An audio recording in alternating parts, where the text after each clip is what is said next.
This boy was Mao, the king of a labyrinth that feeds on people's emotions, creating memories. When one hears the word dungeon, many imagine demons, death waiting, and fear. This was also true, but in this case, it was different, because the dungeon that Mao created was a modern city, without despair or fear, but using smiles and hope as fuel to sustain itself. This place was one where people and demons could coexist, and it was called Avalon. This is where it all began. Mao woke up in a place he didn't recognize. Suddenly, a beast lunges right at him. Somehow, by pure instinct, he manages to conjure up a weapon and unloads every single bullet into the beast, obliterating it completely.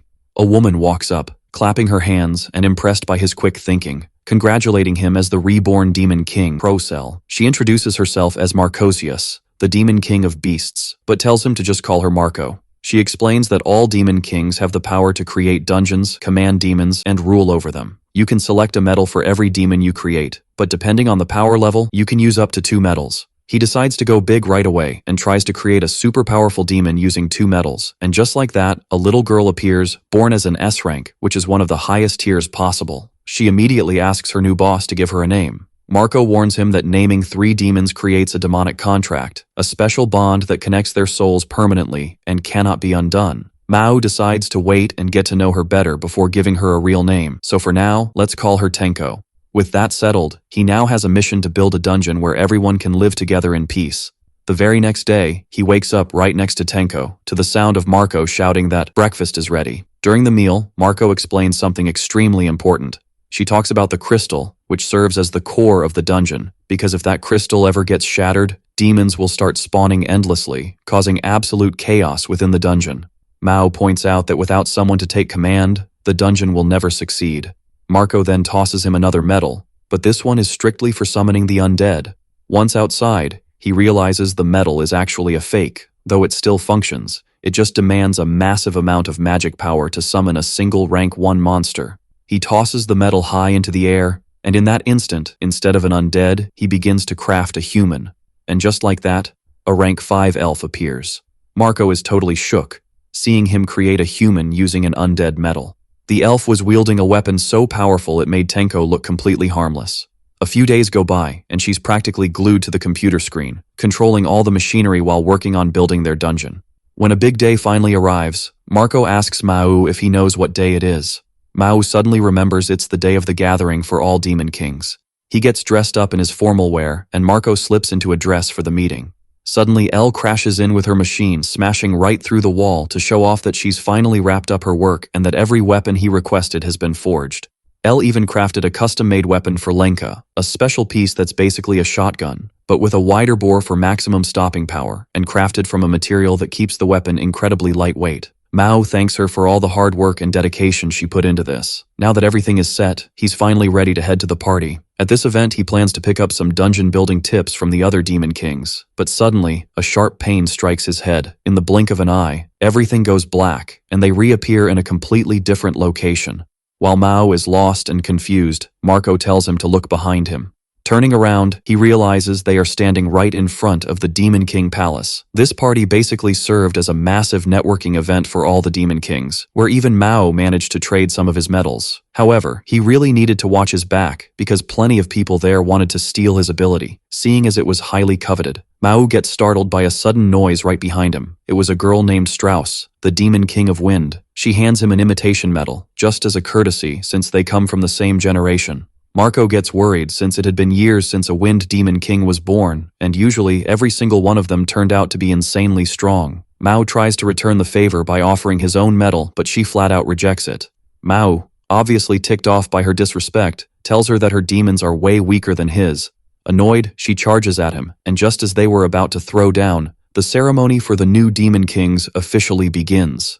It is announced that this time around there will be some special entertainment. A war is going to break out between the new Demon Kings, and the first ones up to fight are exactly who you'd expect: Mao versus Strauss. Marco thinks this is absolute madness, but Mao finds out that, at least, they'll use a fake crystal, so it's just a simulation. Even so, he needs to prepare seriously because she's coming at him with full force, and he definitely doesn't want Tenko or Elle getting hurt in this mock battle. Forced to create a dungeon, he notes that only one with 3 floors was allowed. The more complicated parts, more resistant, and anything too glamorous would consume too much of his magical powers.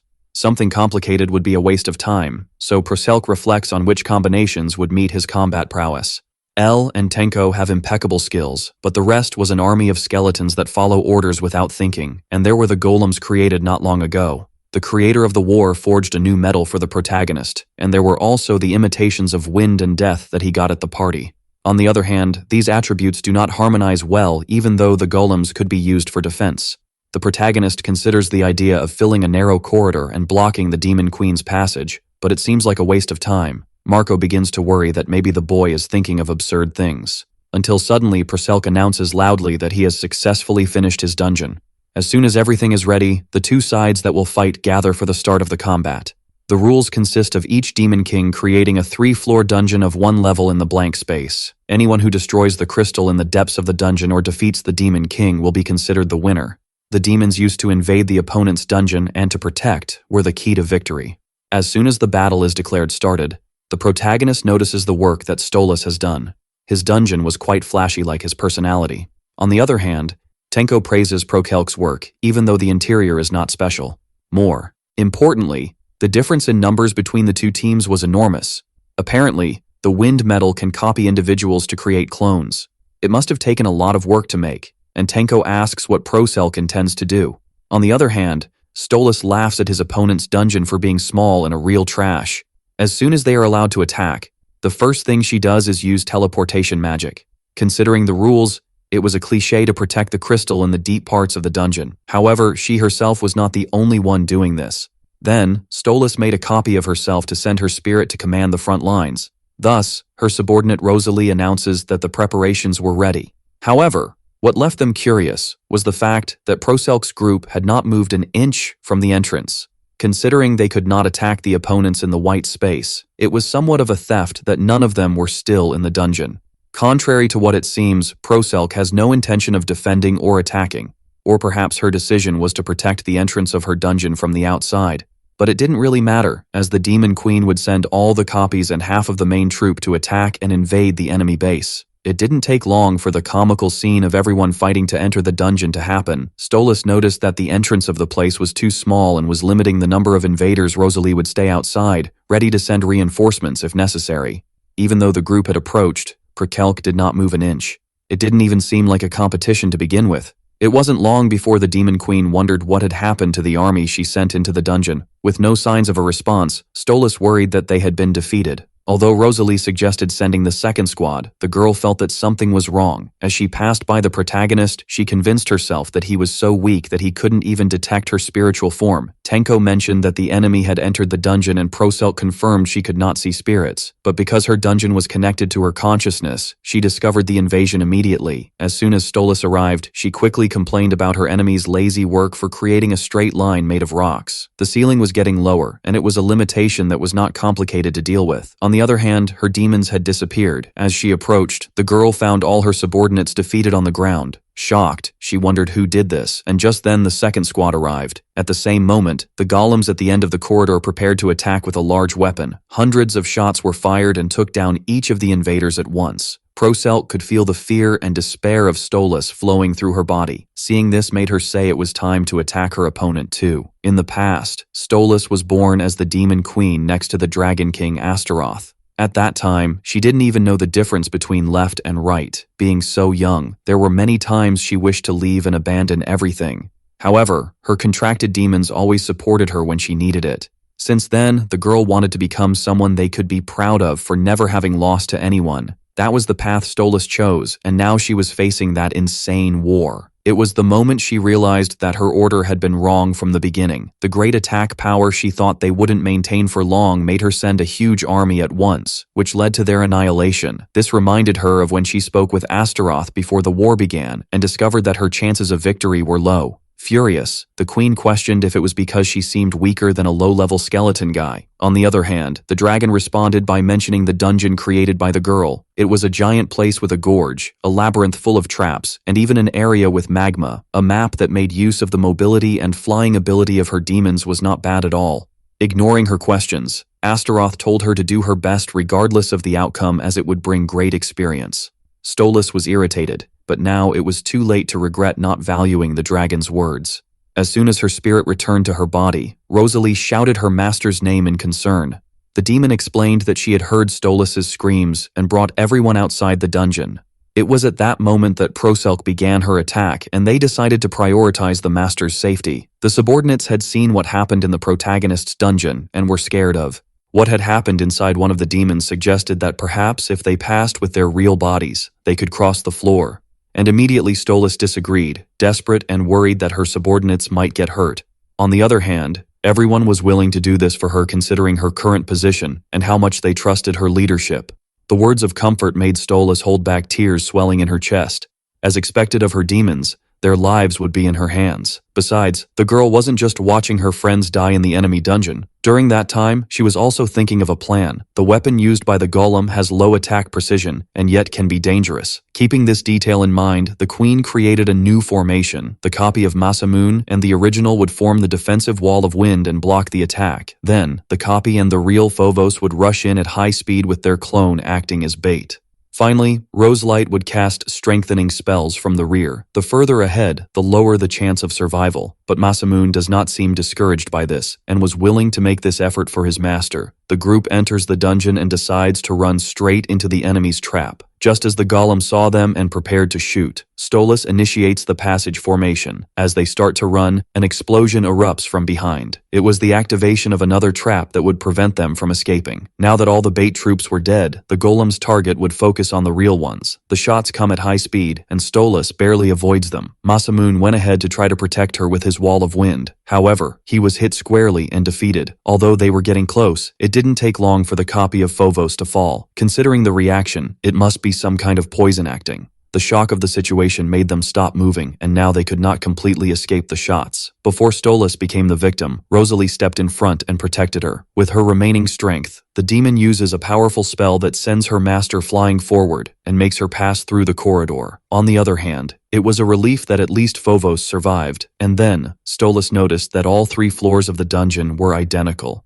They had long corridors with armed golems ready for the hunt, and at that moment, the queen's heart broke. In parallel, as soon as Prokelk reached the heart of the enemy's dungeon, he found Stolas sitting there. The protagonist knew that someone like her has an easy mind and hoped she would send her entire army at once. Therefore, they gained enough time to cross her dungeon and get there. On the other hand, the boy felt the emotions of the demon queen in the meantime, which included the love felt for her companions and the sadness for their loss. Now that the battle was over, Proselk suggests that he be allowed to destroy the crystal. Once the war ends, everything would return to what it was before. However, Stolas screams furiously and refuses to yield.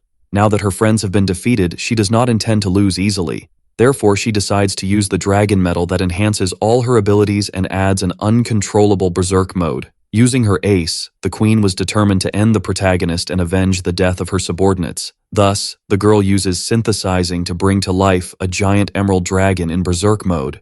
This would be her way of bringing an end to the demon king of creation. Outside, the others watch the battle with curiosity.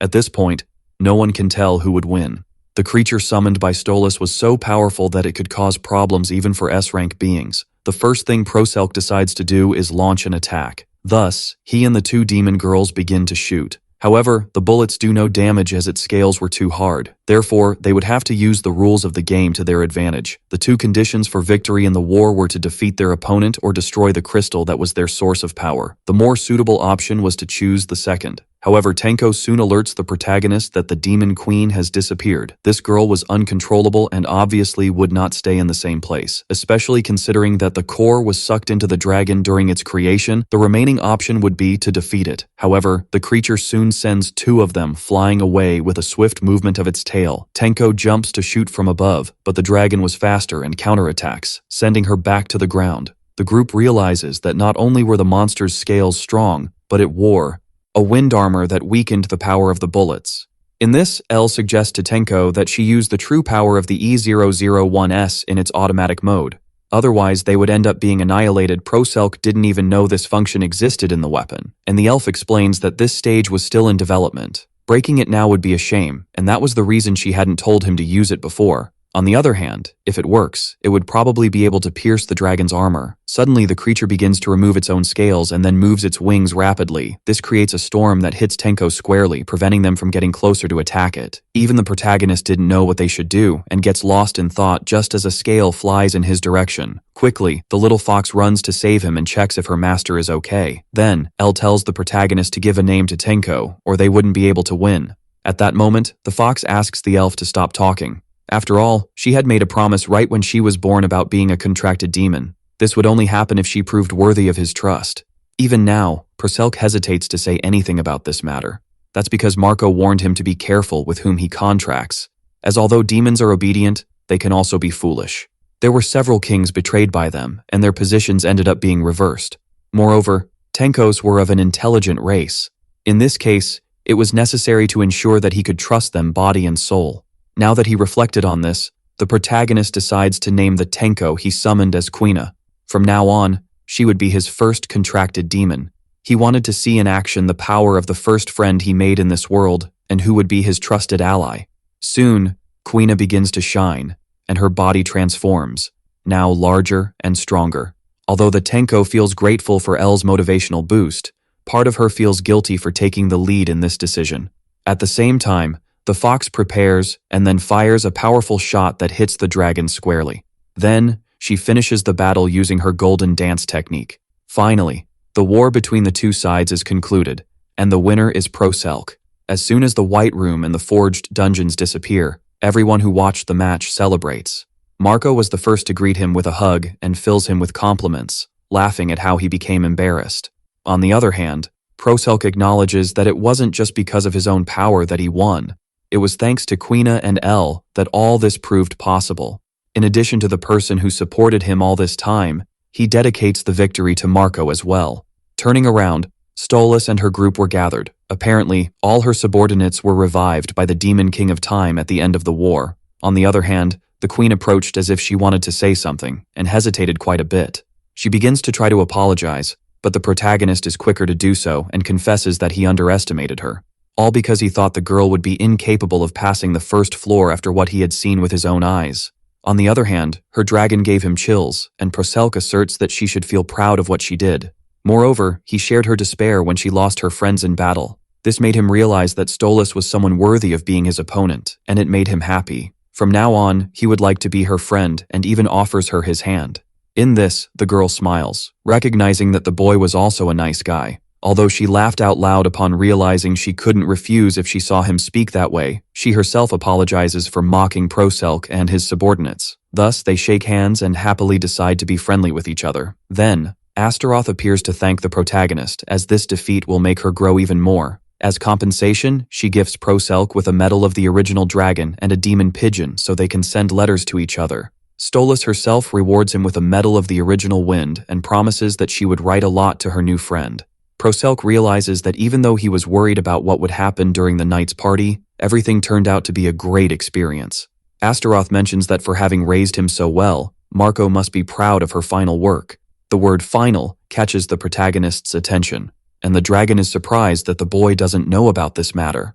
The lifespan of a demon king is 300 years, and once they reach that age, they disappear. Every decade, when newcomers appear on the same day, their nourishment is offered by the veterans without any time left. In Marco's case, she only had one more year of life. As soon as the beast woman saw the boy approaching, she asks what happened, as seeing him raise his voice to call her name was unusual. He hesitates for a moment before questioning why the queen hadn't said anything about her lifespan. Proselk can't believe that Marco would disappear even though she seems so healthy. On the other hand, she doesn't seem to care, as that's how life works there. In fact, she felt happy knowing that her final work was to be the mother of the protagonist. Logo, he could disappear without worries, although he was still curious about the type of dungeon the boy wanted to create.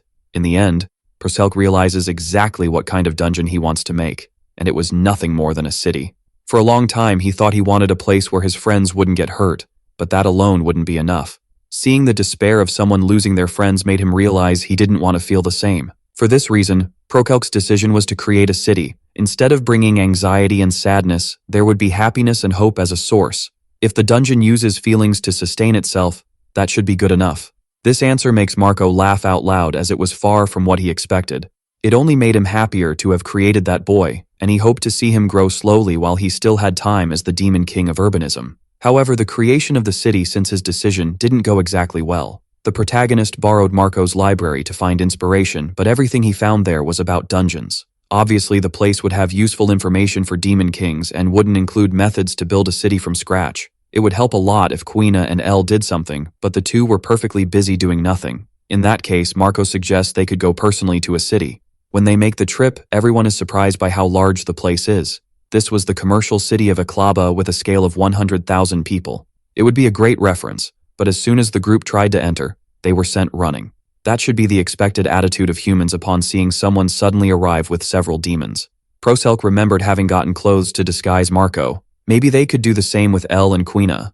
Although they couldn't do anything about the ears and tails, the girl was able to transform and quickly hid them.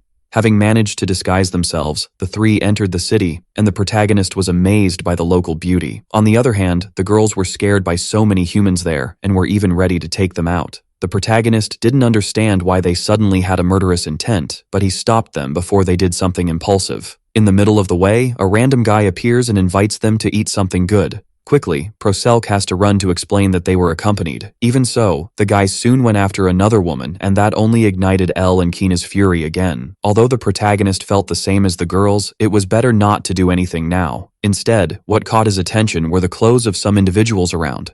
They seemed to be adventurers carrying weapons that even made Elle feel less about how poorly they would be used. When asking about it to a vendor, Proselk hears that it is a group going to the dungeon of the Time Demon King to the north of the city. This leaves the protagonist curious if it was the same guy who revived those who died during the party the other day. They said that the time manipulator was one of the most powerful and his dungeon was impenetrable. On the other hand, it was possible to get a lot of treasure if successful. Adventurers unite and merchants await their return with valuable items, so everyone wins. This made Proselk curious to visit the Time Demon King. It wouldn't be to start a war, but rather to get to know the place better. They were very well taken care of during the last party, so it would be polite to visit an old acquaintance and greet him. During the walk, the protagonist notices that the land to the north seemed quite dry. When night fell, the protagonist discovered too late that the journey to the dungeon was more than 80 kilometers away. Besides them, several other adventurers decided to camp in the middle of the road to continue their journey to their final goal in the morning. So, when Proselk intended to create a tent with his skill, a voice suddenly interrupted him. It came from a man traveling by cart, surprised to see an adventurer on a journey without any supplies, and offers some items that were for sale. The guy claims to be from the best and largest trading firm in Aklaba, the Kurtord Company. Moreover, he was the main one responsible for selling to those who go to the dungeon of the Time Demon King. As soon as Proselk checks the items, he is shocked by the prices as they were almost double the value he saw in the city. To which the merchant retorts that it is to be expected considering the travel fee, escort, and various other details. Besides, adventurers have no choice but to buy. If they end up getting hurt inside the dungeon and don't heal quickly, there was a great chance of losing their lives. Returning to the city takes a long time, and sometimes it may be possible to find more demons along the way. Life was much more valuable than money when placed side by side. Although he heard this whole speech, Proselk only sees the merchant as greedy, but the man only sees this as a situation where they need to meet the needs. Things would be different if there were a city between Aklaba and the dungeon. The next day, the group finally arrived at Dantalion's dungeon. At the location, they find not only the seller they encountered the day before, but several others who were there to make money. As soon as they enter the place, they come across a true battlefield. There were dozens of people and monsters fighting in the same arena, making the space too cramped to pass. Quina remembers that to find the founder of the dungeon, they would need to go to the end of it, and it doesn't seem like Proselk considered the idea of doing that. Besides, the dungeon has more than 100 floors, so it would take too long. Suddenly, the battle around them becomes silent, and the young man realizes that everyone there has frozen in time. When he wonders what was happening, suddenly the trio is teleported to a different location. And then, a voice announces that it heard from Marco about Proselk's arrival. Therefore, it decided to invite him while taking the opportunity to stop time in the dungeon. The person who brought them there was the Demon King Dantalion. The host remembers the protagonist for being the one who caught attention at the last party and asks the reason for the visit. Then Proselk explains that he came just to greet him and thank him for the help at the party. This makes Dantalion laugh because he likes well-mannered children, and he mentions that after that other war, permission was officially granted by the creator for them to start making their own dungeons and face each other. With Proselk being the center of attention, Dantalion questions whether he had decided what kind of dungeon he intends to create. Then, the young man tells that he has already chosen what he wanted to do. He decided to place it between the trading city Iklaba and the Demon King's Dungeon of Time. These words make Dantalion's eyes widen, mentioning that the adventurers from that city were his main clients, which makes Iklaba part of his territory. Thus, placing himself in his path was a way for Proselk to challenge him. Elle and Quina are startled when the king appeared behind the protagonist while stopping time. Quickly, the protagonist tries to say that it was a misunderstanding and he didn't intend to harm him. Seeing his nervousness, Dantalion laughs because he was just joking. The truth was that Marco had told him all this earlier. They were in the same year, and the beast woman assured that a guy like Proselk would visit him. Considering her words, Dantalion decided to let him do what he wanted. If it were a city created between both locations, then there would be no competition among the adventurers. The protagonist thanks him for his kindness, but the Demon King wanted compensation for granting him this permission. In that case, his desire was the creation medal. Having the key to create rank S demons was of great interest to anyone. Even Marco warned him about several who would be curious about this power. Dantalion mentions that if he doesn't want to hand it over, then he would need to withdraw the permission to build a city nearby. After a brief silence, Proselk agrees to the proposal and Elle worries about his master's decision. In this, the protagonist explains that it wouldn't be smart to get into trouble now, plus that creating a new city could be beneficial to the other Demon King. Depending on the circumstances, they could become allies even if it might be dangerous. However, there was the rule that veterans cannot provoke newcomers until they mature. Considering that Dantalion and Marco were born together, both of their lifetimes would end together. Therefore, the risks were low compared to the advantages. After agreeing to the proposal, Proselk asks the king why it was like that, even though he spoke with his old friend before, and Dantalion retorts that it is frustrating after all. Being the boy the son of Marco means he lives under the same roof as her and they can always be together. The way Dantalion speaks scares the protagonist, but it is clear that he liked his friend. The guy gets so worried that Proselk needs to make it clear that he didn't have an intimate relationship with Marco. It was a comfort to Dantalion's heart, who worried after hearing her praise the newcomer so much. Noticing that the Demon King's feelings could be a weakness, the protagonist mentions that he could tell Marco about the business they did that day, and at that moment, Dantalion hands over one of his time medals, and also one of water. He decided to completely ignore the previous decision to seem like the coolest guy in the world. In the end, the protagonist's group managed to gain an ally and permission to build the city in exchange for making it look cool in Marco's eyes. Before they left, Dantalion mentioned the location where Proselk wanted to place his dungeon. This was because the land in question was a complete mess. They hadn't noticed before because it was dark, but what separated the dungeon from Time and Iklaba was a poisonous swamp. In that case, there was no way to create a city there. Although making a dungeon forced them to redo the area, if the land was prone to always having problems, then it wouldn't be worth using. Now it was no surprise that there was nothing on that road even though it was a good location. Still, Proselk wanted to stay there if possible. They themselves felt that the distance between Iklaba and the dungeon was enormous. If they could build the city in the middle of both places, creating accommodations for travelers to sleep would be very useful. Proselk is sure that it was difficult for adventurers to carry all the treasures back from the dungeon, so developing a market would help with that issue. Besides that, the protagonist considered the idea of selling specialized products but would set that aside for now. The merchant they met the day before also mentioned how much a city there would help everyone. However, even before they could start the project, they encountered the problem of the land. If it were just the soil, it would be possible to adjust, but there was the issue of the air and vegetation. The water could be dealt with using the metal that Dantalion gave. Still, the other resources would have to be acquired through other means. While discussing this, a communication demon from Strauss appeared to deliver a letter. The queen wrote, asking how things were going and if her friend was well. She mentioned that she created a new demon using the metal Proselk gave her, even though Astaroth asked her not to do that. Since then, the girl became curious to know if the protagonist used the metal she gave him as well, and hoped it wasn't being wasted. Besides that, Strauss mentioned hearing that other newcomers felt threatened after the display of power at the party and were gathering. Therefore, she warned Proselk to be careful. After reading the letter, the protagonist used the powers of synthesis, creation, wind, and human imitation. However, something more natural was needed to forge what he wanted. In that case, Proselk decided to change the creation ability to that of a star. With that in mind, the young man created a new demon of the ancient elf race. This was a type that specializes in nature and would be able to solve the land's problems. Before Proselk could say anything, the elf simply ran to hug the girls around, finding them super cute. They were all so adorable that it made her want to devour them. This reaction made the protagonist realize he created another eccentric to join the group. After the woman finally stopped admiring the children, she and Elle decided to work together. In no time, the area became perfectly purified. With that, the foundation for the city was ready. Later, they returned to Marco's dungeon, who heard the news from Dantalion. Knowing that Prochelk intended to create a city seemed like a joke at first, but it made her happy to see that the project was going well. On the other hand, as soon as she sat next to the young man, she asked if he intended to leave his dungeon soon. Prochelk agreed. Right now, Quina and Elle were helping with the move.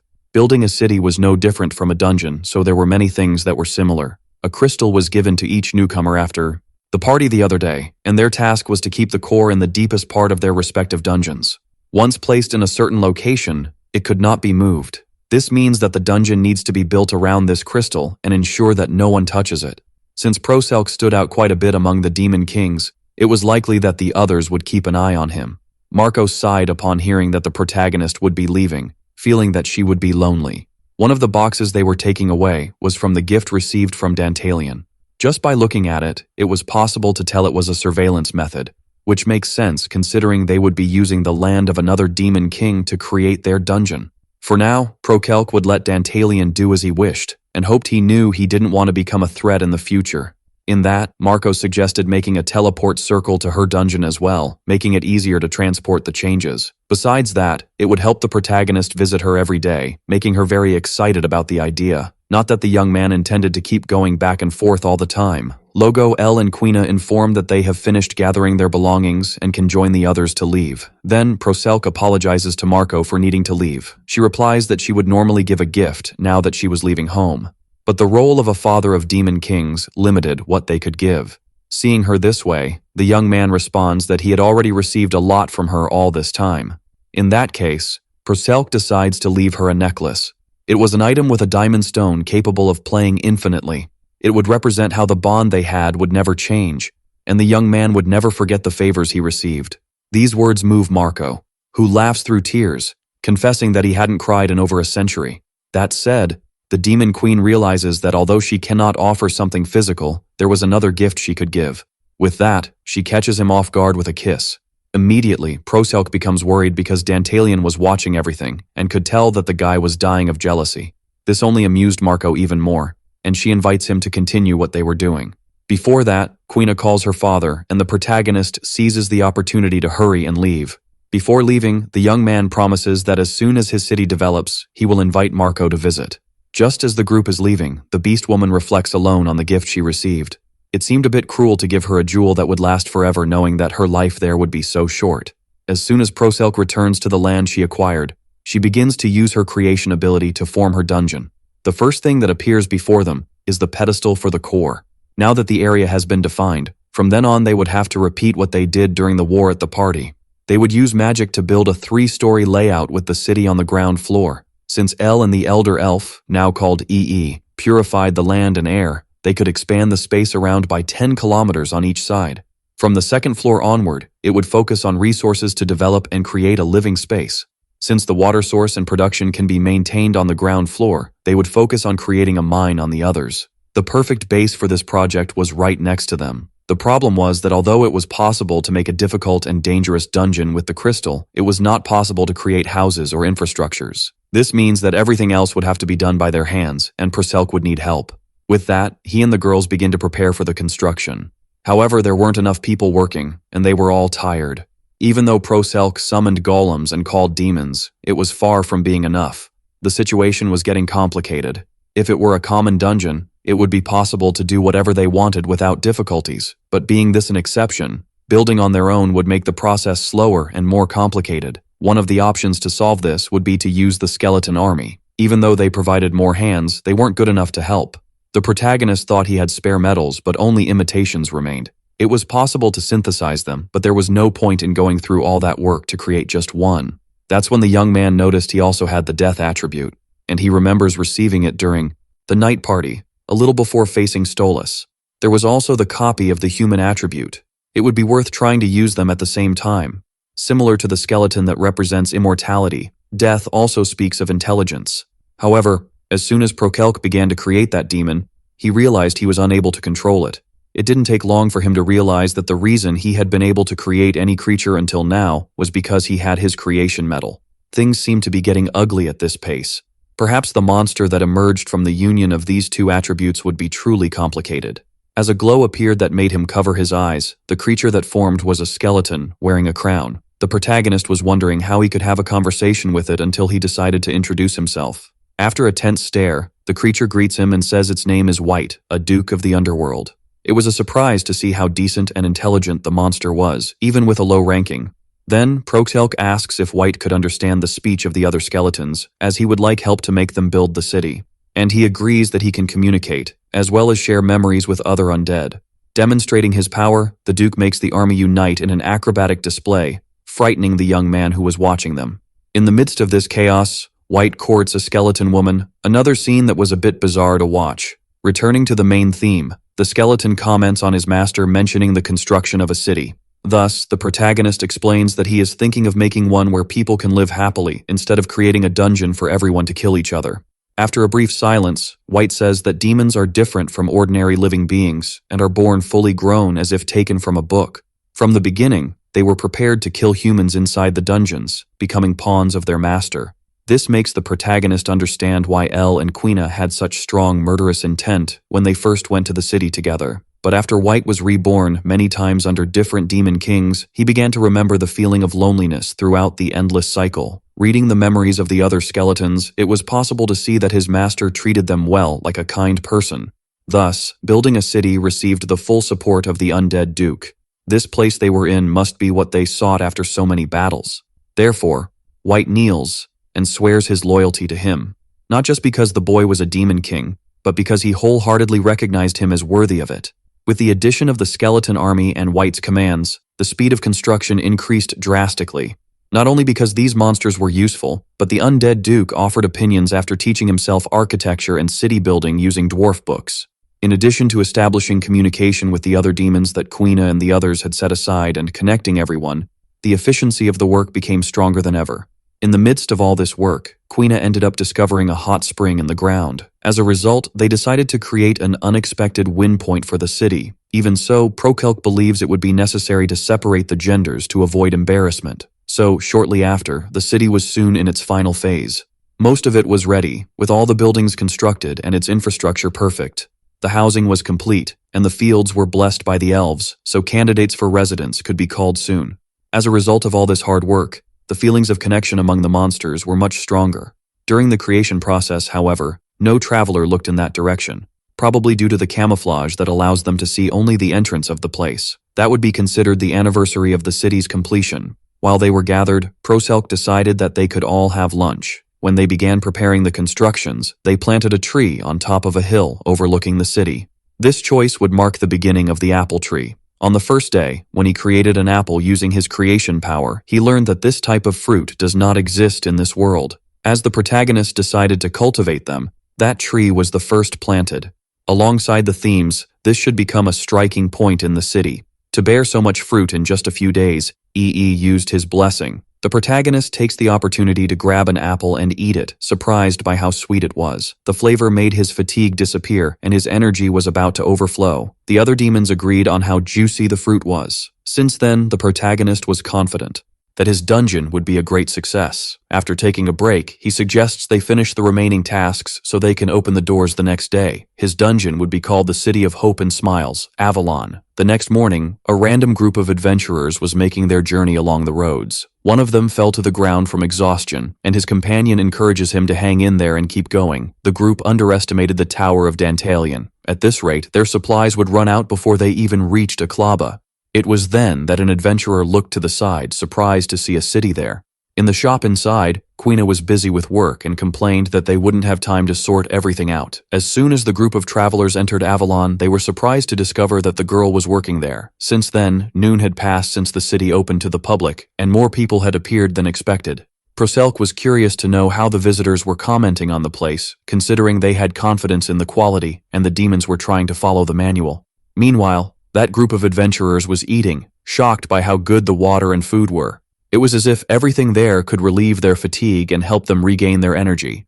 In the shops, there were several interesting and high-quality weapons. They discovered that a dwarf was crafting them with a repair workshop opened right next door. The mysterious city proved to be more and more confusing by blending humans and demi-humans in just one space. Hearing this, the protagonist approaches and thanks them for visiting Avalon. He introduces himself as the head of the place and apologizes for having overheard their conversation earlier. Considering that the group seemed like adventurers who could help spread the existence of the city, it would be a good opportunity to make negotiations. With this in mind, the young man offers to present the highlights of the area. The first location was the inn, where the humans encountered a beautiful design. The owner of the place, on the other hand, was a guy with a rather scary mask who hid his identity as a skeleton. White explains that the inn offers private and shared rooms to accommodate guests. Instead of meals, they provide free baths for use in the garden, and the adventurous girls get excited right away. This is because the hot waters were wonderful and relaxed the body after a long time of effort. They were already starting to love Avalon, and even wanted to spend more time there, which made their companions need to remind them that they had to return to Aklaba to recover the lost stock. Proselk realizes that this was a detail to enhance in his city when thinking about the well-being of travelers.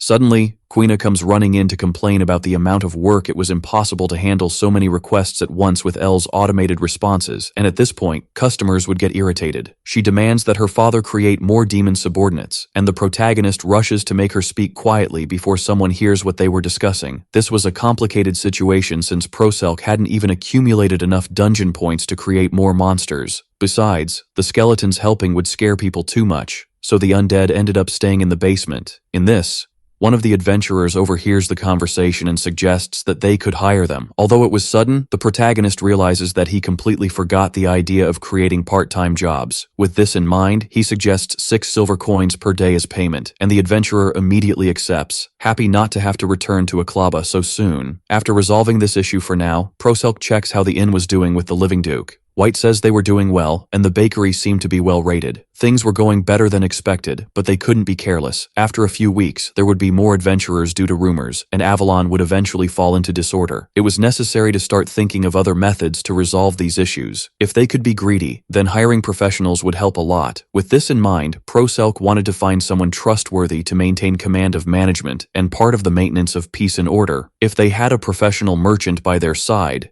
then this would be resolved. While reflecting on this, the vendor they met earlier discovered Avalon. He came to check if the gossip was true and decides to do a quick inspection. Later, although Quina and L are almost exhausted from working, the help from the 2 adventurers came in handy. They scare away the customers who frighten the children and organize the lines, which helps a lot. The duo of girls also offers help in the workshop. Since dwarves have a craftsman's temperament, they tended to have problems with customers, so this helps. More importantly, Quina's transformation was lasting a long day. She was trying to maintain it as much as possible to keep working, but at the same time, she undoes the magic when she is alone.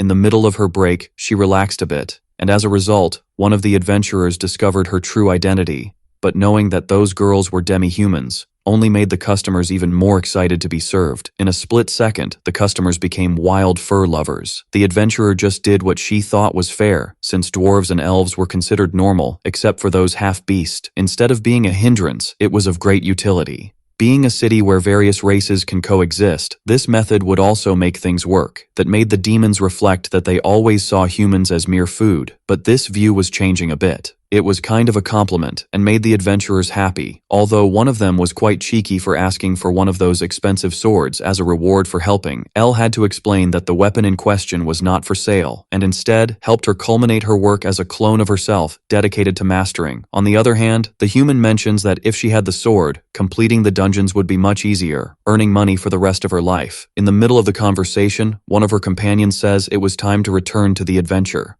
So, the girl apologizes to the demons and assures them that everything would be fine since everything was organized now. They would be visiting Avalon in a few days as well. The 2 adventurers went to say goodbye and realized that it was common for semi-human races to call each other by their origins. Thus, Quina must be special, as she was the only one with a name. A demon king could name up to 3 monsters and turn them into contracted demons. Someone like that received special treatment from their master. Elle still didn't have a name, and the reason was quite obvious. She never made a big impression like Quina during the night party, and didn't have much power to show. This made her wonder when the day would come when Prokelk would accept and trust her. Being a dwarf, producing items was her job, and there was nothing else to do. It was more like a stage assistant, but it should be fine as long as she could be useful. Although she thought this way, Even White noticed that the elf was clearly downcast about something. Before she could respond, a merchant approached to talk and find out where the lord of the city was. Soon, the two ran to visit Proselk at his home.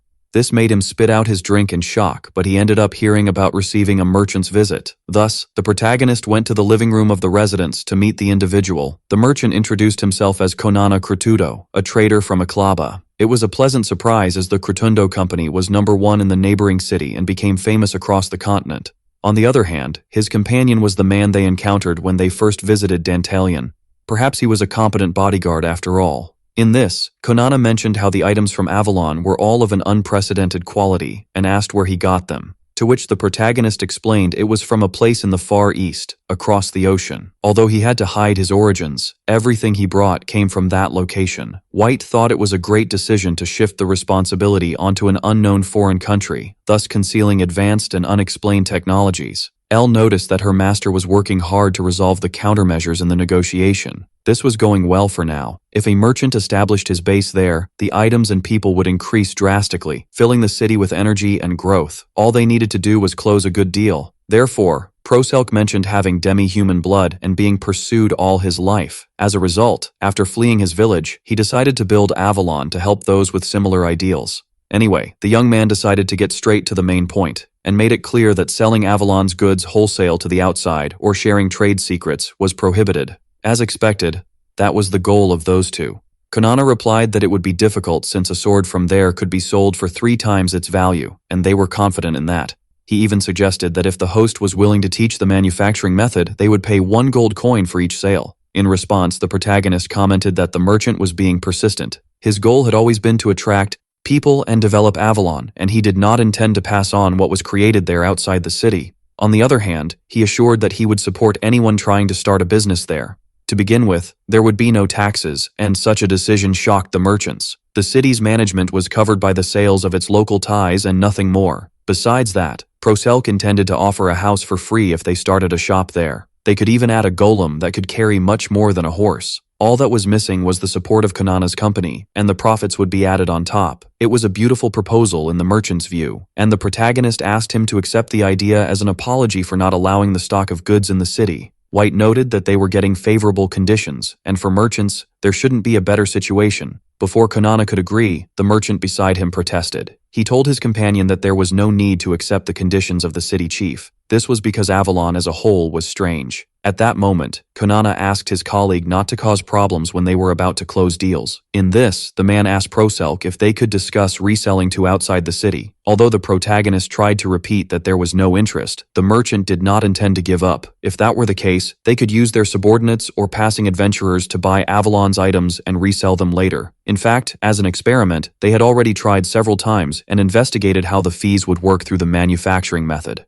If such a thing happened under the nose of the local chief, it would be better to backtrack on their ideals. Even Konana was shocked that his partner had investigated so deeply into Avalon's products. Proselk tries to calm down as there were plans to resolve this issue as well, and he replies that considering the swords were still lacking in supplies, they plan to restrict sales to 1 per person. Anyone who was suspected would be placed on the list and resale measures would be prohibited. As for seeking the method of creating these items, the swords were made by dwarves and natural supplies came from elves. They were not easy things to replicate.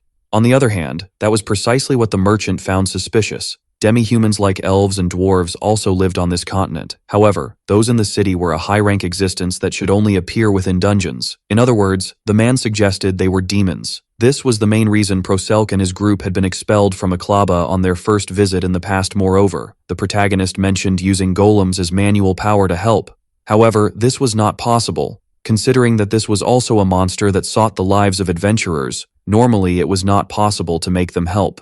Still, a city suddenly emerging with so much collaboration between races overnight with a mere demi-human as leader was ridiculous. At first glance, Avalon was a beautiful city, but upon closer inspection, it was clear it was a dungeon of a demon king. That said, the merchant presses Proselk to know his true identity, and at that moment, the protagonist starts to sweat cold, because this was the worst possible scenario. Even if there was no proof, rumors of this kind spreading would stain the city in the public eye. Considering the large company behind Konana and its influence, it was possible there would be invasions to steal the products and the citizens would be seen as demons. Since they placed the dungeon core long ago, it would be impossible to remake it elsewhere. The city that uses hope and happiness as sustenance would fail. Finally, the merchant mentions that everything can be resolved if they negotiate properly. He wants them to accept the idea of resale, and it would be at half the price, plus they would distribute it 10 times more expensive. Proselk realizes he underestimated the visitors seeing that they would go this far.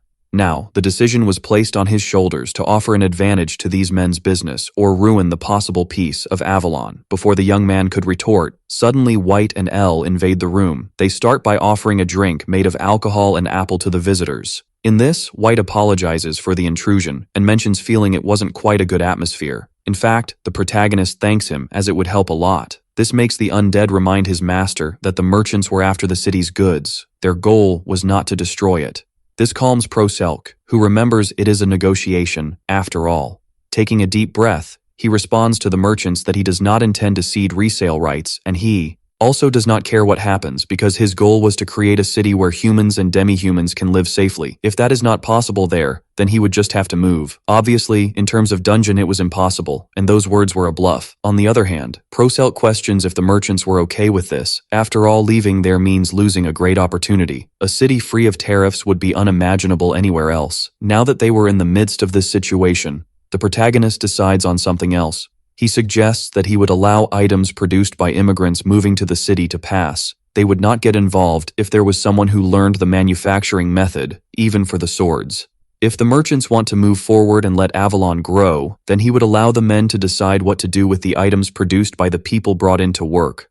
Konana was on board as it would be a two-way street. On the other hand, his colleague mentions there are risks for their side too, considering the doubts about the city's origins. In that case, he wanted proof of trust from the protagonist. Even Proselk did not know what to do about this, but then Elle ran out and returned a little later with her special sword. She was willing to offer her work of art to the merchants to resolve the situation. The men were clearly amazed by the sword. It was beautiful, and certainly emanated great magical power. Even the protagonist was undecided if it was really a good decision, and the elf responds knowing she is not as strong as Quina, so at least she had this kind of thing she could do to help her master. On the other hand, Konana was excited to put the sword up for sale for 10,000 gold coins and buy a castle. Although he agreed, his colleague returned the weapon back into Elle's hands, and he apologizes for making her go fetch such a precious item. Even Konana was confused because they had just had their hands on a treasure and the guy returned it as if it were nothing. The merchant retorts that being greedy with a customer with whom one would have a long-term relationship is not a good idea. Moreover, if that sword could be wielded by someone with bad intentions, it could be used to hurt other demi-humans. Giving up such a weapon to demonstrate their determination to make the city flourish moved the merchant, who apologizes for doubting so much.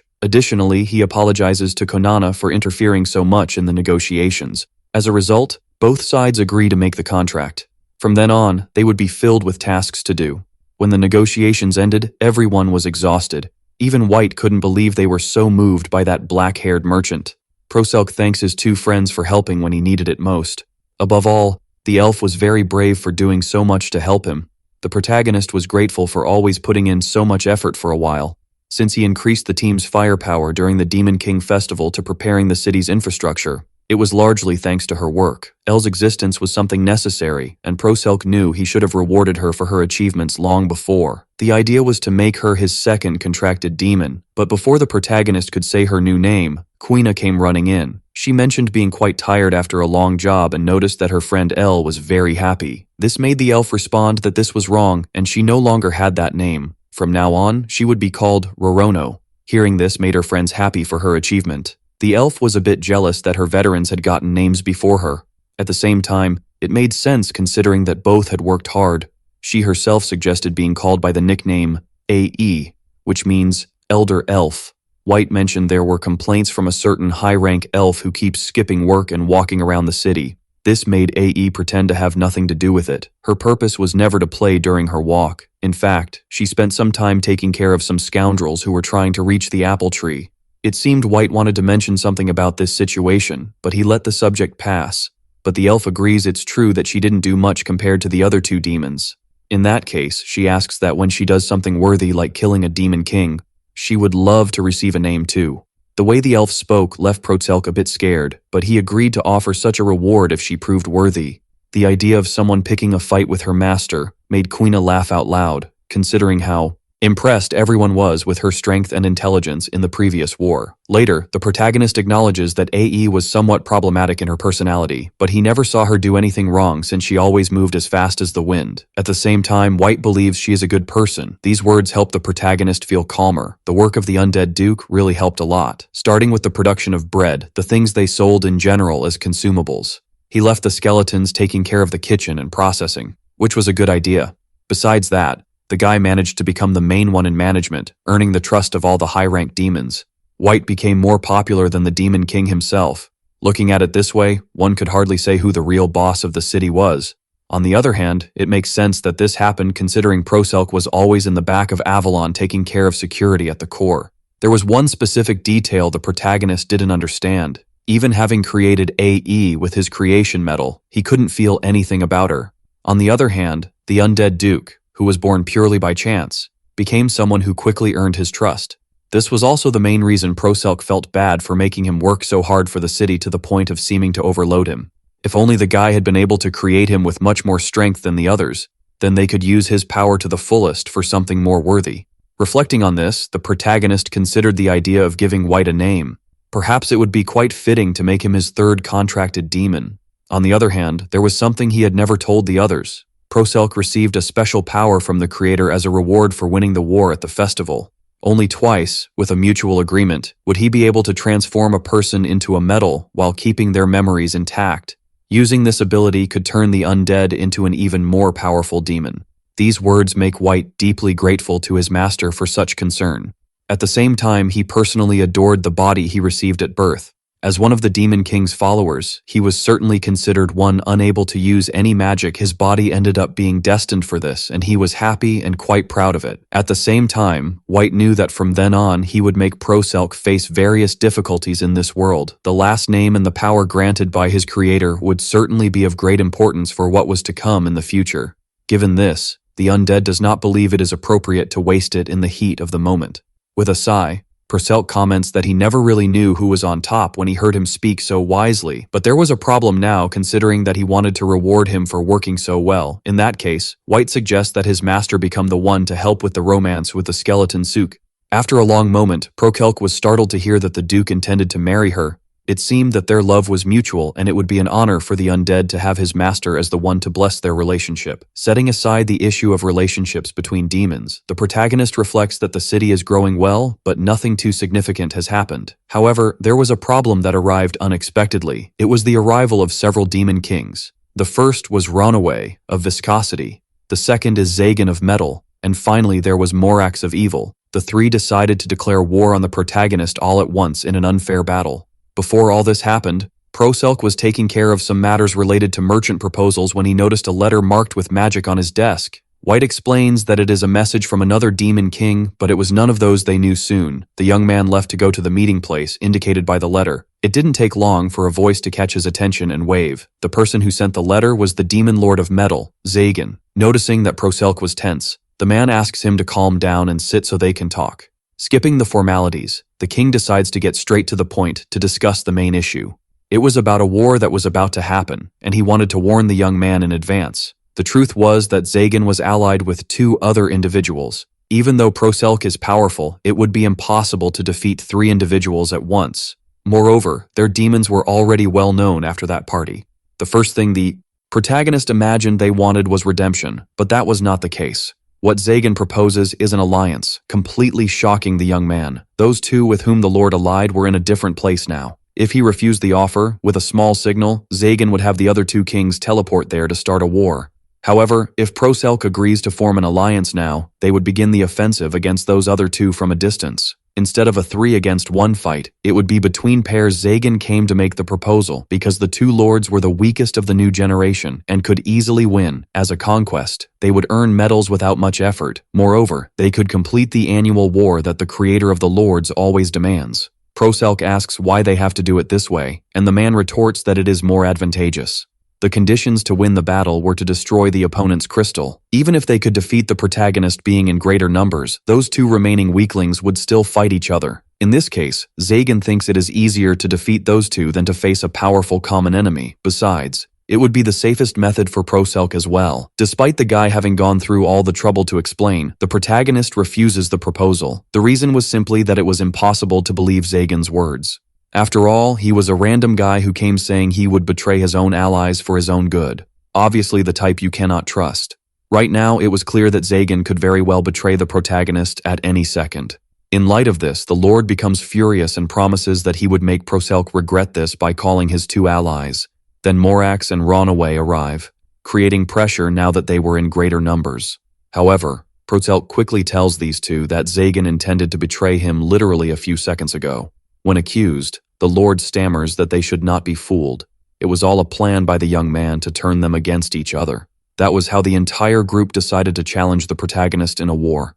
As soon as this was announced, the voice of the creator spread an agreement with the request the war would begin in 4 days between creation and the allied forces of metal, viscosity, and malice. The deadline was 24 hours, and whoever had the most crystals would win. This final rule was absurd considering that Proselk was alone. In a war, one would normally use something like the blank space they saw during the Demon King's feast.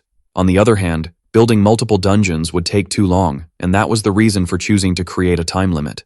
This whole situation couldn't be worse for Prokelk's side.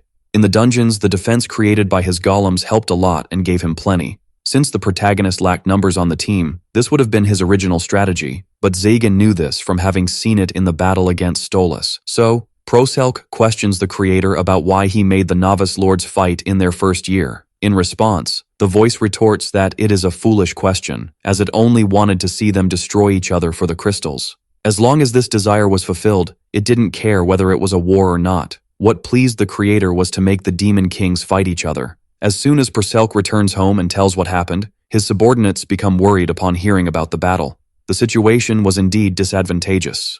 The timing was terrible too. The next creation metal he would manage to make would take a few hours after the war began. Thus, there was no chance of getting reinforcements. Unlike the feast, the demons that died this time would not revive. While reflecting on this, Proselk enters his room and notices that someone was waiting for his arrival. The person says they came to see how things were going, but it seems it was the right choice.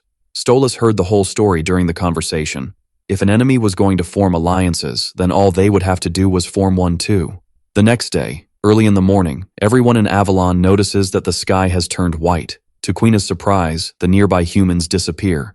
The protagonist explains that he teleported them to the white room that the creator made to keep them safe. As the war unfolds, everyone except the demon kings and their teams would be left out and would have their time stopped. As the manager of the city, this would be quite convenient and would prevent any damage from being caused. All that was left now was to achieve victory. Now that all the battle participants were gathered in the same environment, the creator announces that this would be the first official war of the new generation.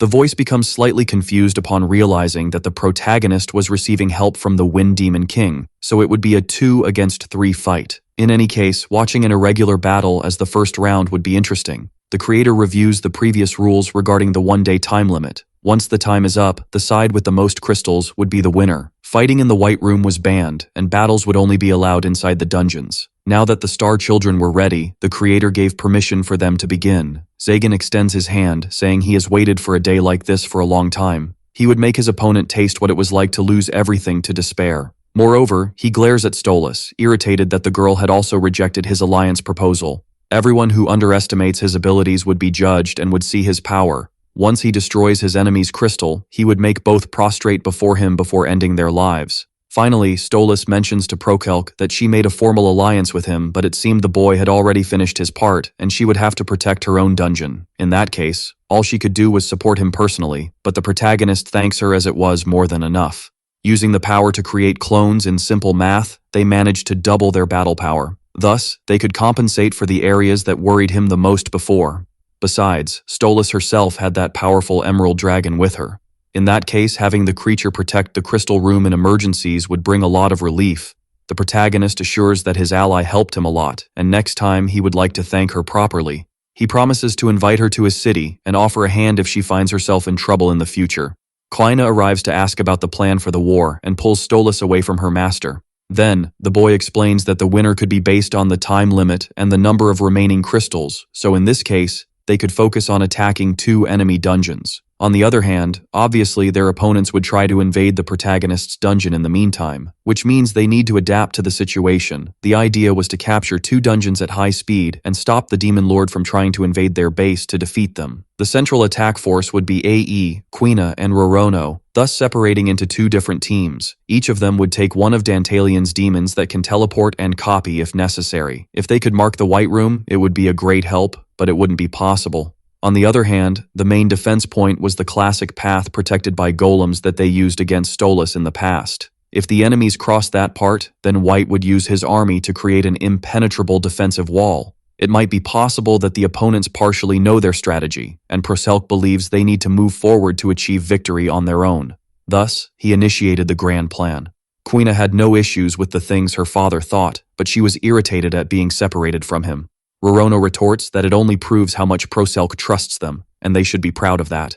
As soon as they entered the first enemy dungeon, various gathered monsters appeared. Just as the protagonist expected, they were counting on pressuring the numbers at the entrance to prevent the battalions from invading. It was too large a number for the 2 demons to defeat alone. On the other hand, Quina wanted to move forward and do as much as possible. As she began to use her magic, the goblin felt that her colleague was concentrating a lot of magic in her fur. Apparently, the fox had been storing this power within herself all along for this moment. It was a trick she could only perform because they were living in a city. There were a total of 120 traps created in Avalon for emergencies, and she decided to use 30 of them now. With that, Quina unleashed her golden flames and caused a massive explosion inside the dungeon. At that moment, Ronaway felt that all the demons on the first floor had been swept away with one attack. He couldn't even believe something like that was possible, and was frightened by the idea of dying. In that case, he would have to move forward and seek help from something that would be his trump card. Meanwhile, as the 2 girls delved deeper into the dungeon, they stopped upon sensing a great power coming from an entrance ahead. It was probably the deepest point where one could find the core of the place, which means it must be the final floor, and both were impressed by how quickly they had crossed through. The creatures and traps along the way were easy, and there was no significant difference in power. It turned out that Rorono felt that bringing a precaution in case it was necessary ended up being useless. Quina was curious to know if her friend was talking about a new weapon, and the goblin denied it. In fact, it was something special she had obtained since being named. It was a new awakened power and her trump card. While they were talking, suddenly Quina shouted for Rorono to be careful and pushed her away from the attack. A large creature suddenly appeared, leaping over them, and no shots fired from their pistols caused any damage.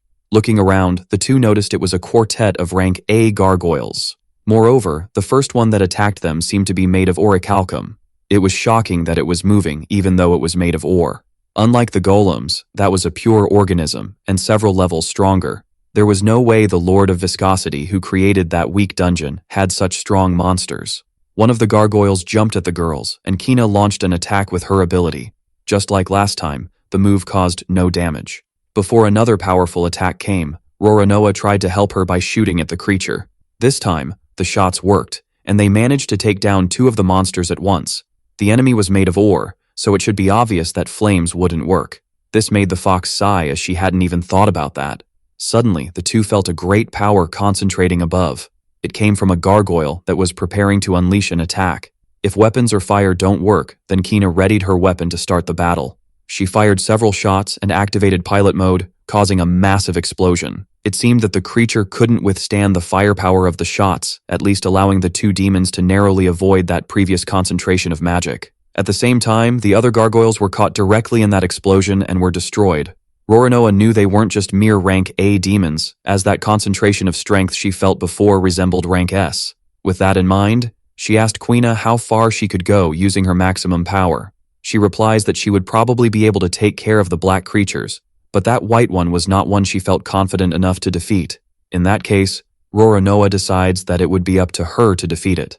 This scares her friend because it doesn't seem reasonable to face such a strong monster.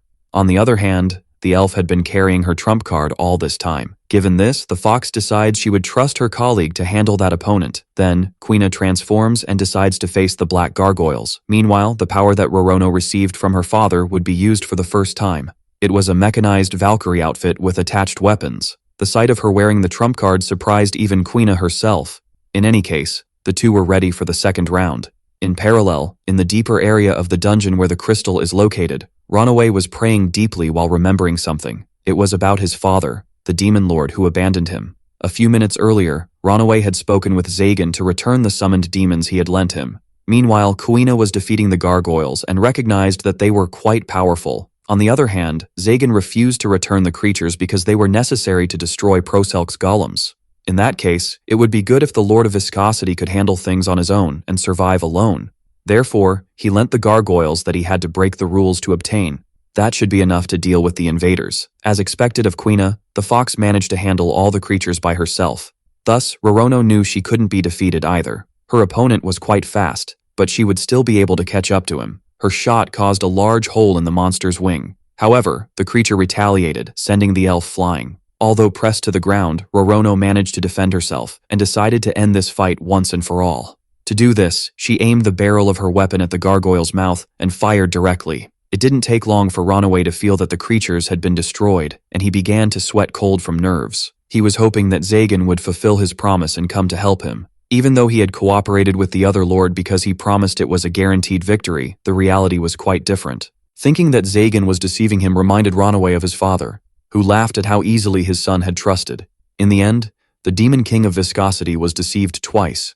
While reflecting on this, suddenly a shot arrived that exploded the dungeon's core. The crystal shattered as Rorono finished the job and aimed her weapon at her new opponent. She quickly asked about the gargoyles and how Ronaway was able to summon demons with such power. The elf insisted on getting an answer as she could become impatient over time and would end up with her arms if he didn't clarify what was happening there. It didn't take long for the dungeon to start collapsing with the destruction of the crystal. Ronaway didn't understand why he was the only one who had to suffer so much. His father and the other demon lords he thought were his friends abandoned him. The only ones he could call friends were dead after being annihilated right at the entrance of the dungeon. He lamented and soon reflected that he shouldn't feel this way. After all, he should have known that something like this would happen considering the things Zagan had said. This was his destiny as a fool for trusting everything to a random person.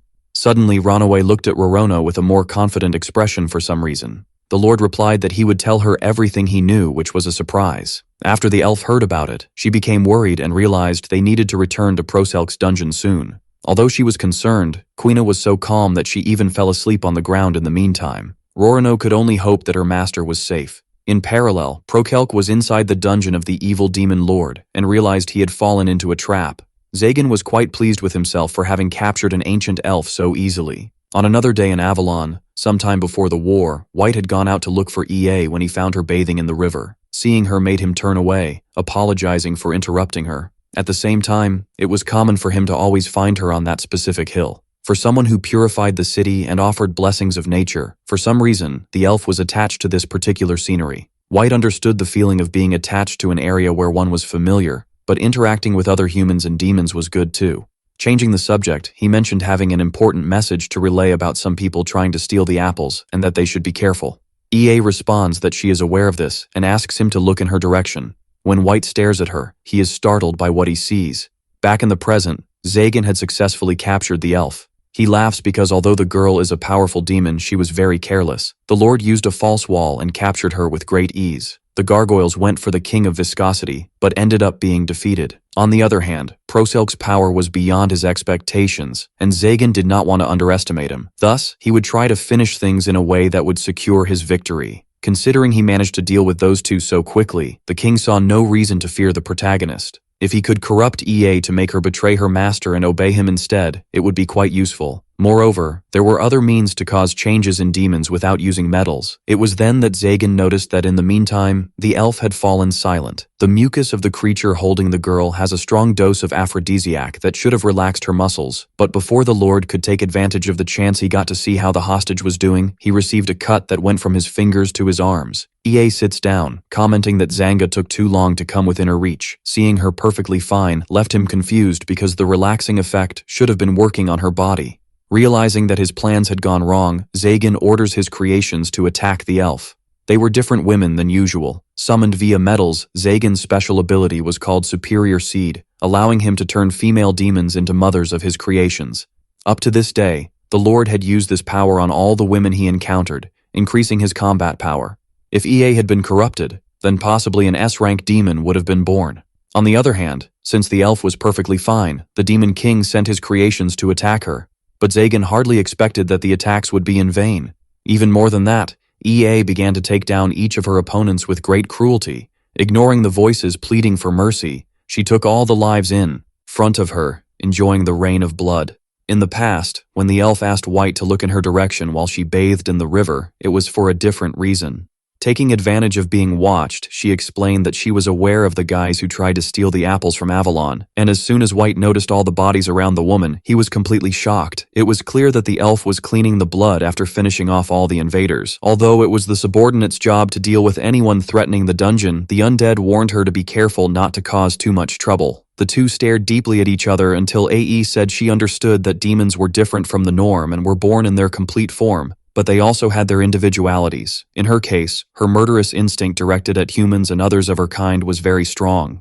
In other words, she had always been this way since the day she was born. There was a reason AE always hid in the hills. If she were to stay all the time in the city surrounded by people, she would be unable to suppress this urge to kill. And now that they were in the midst of war, she was happier than ever to unleash this instinct without worry. Among all the battle unit, EA was the greatest monster of all in Proselk's team. Although that was the case, the elf herself understood that she was the least worthy of her master's orders. Avalon's master brought her great beauty and admiration whenever she saw him work. She wanted to become part of the group of people who were always smiling and be able to live a warm and fun life. But that bloody part of her lineage would never allow it. White responds that her actions cannot be continuously hidden for so long. The idea of being exposed makes her wonder if she would be banished. However, the Duke saw her as a kind person and could not think of abandoning her. At the same time, the instinct within her would always oppose humans and might end up making her destroy Avalon. Being the case, White decided that he would cooperate with the elf and make good use of the powers within her to protect everyone within his reach. These words made AE laugh, grateful for how much the undead had hope for the future and in herself. Perhaps one day it would be possible to control this instinct, and that was the only hope of the elf back in the present. AE reveals to Zagan that he made 3 mistakes. To begin with, he believed he had made her fall into his trap, but from the very beginning, she was aware of the dirty look in his eyes. Thanks to his cooperation with the other lords, Zagan built a huge dungeon focused on stopping the invasion, and as a result, the elf allowed herself to be captured. Secondly, the liquid that kept her hostage with an aphrodisiac had no effect on her. For someone capable of purifying a large well of poison, it was laughable that such a small amount would affect her. The third major issue was Zagan having innocently believed she was a woman. The truth was that AE was nothing more than a monster. Having said all that, her final decision only depended on how she would kill the Demon King for her master.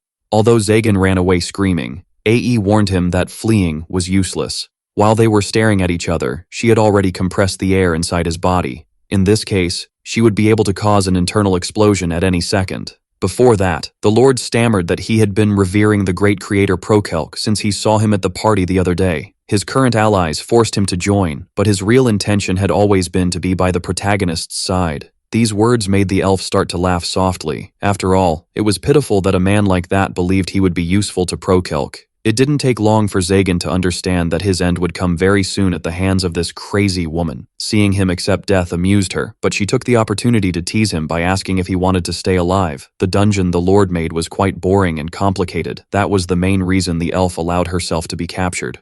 In that case, AE questioned if Zagan wouldn't mind deleting her and speeding up the process. Quickly, the Demon King ran to the core of the dungeon in despair. He felt furious for getting involved in this mess and for being humiliated this way. Just when he finished clearing the dungeon, the elf smiled, praising him for being very obedient.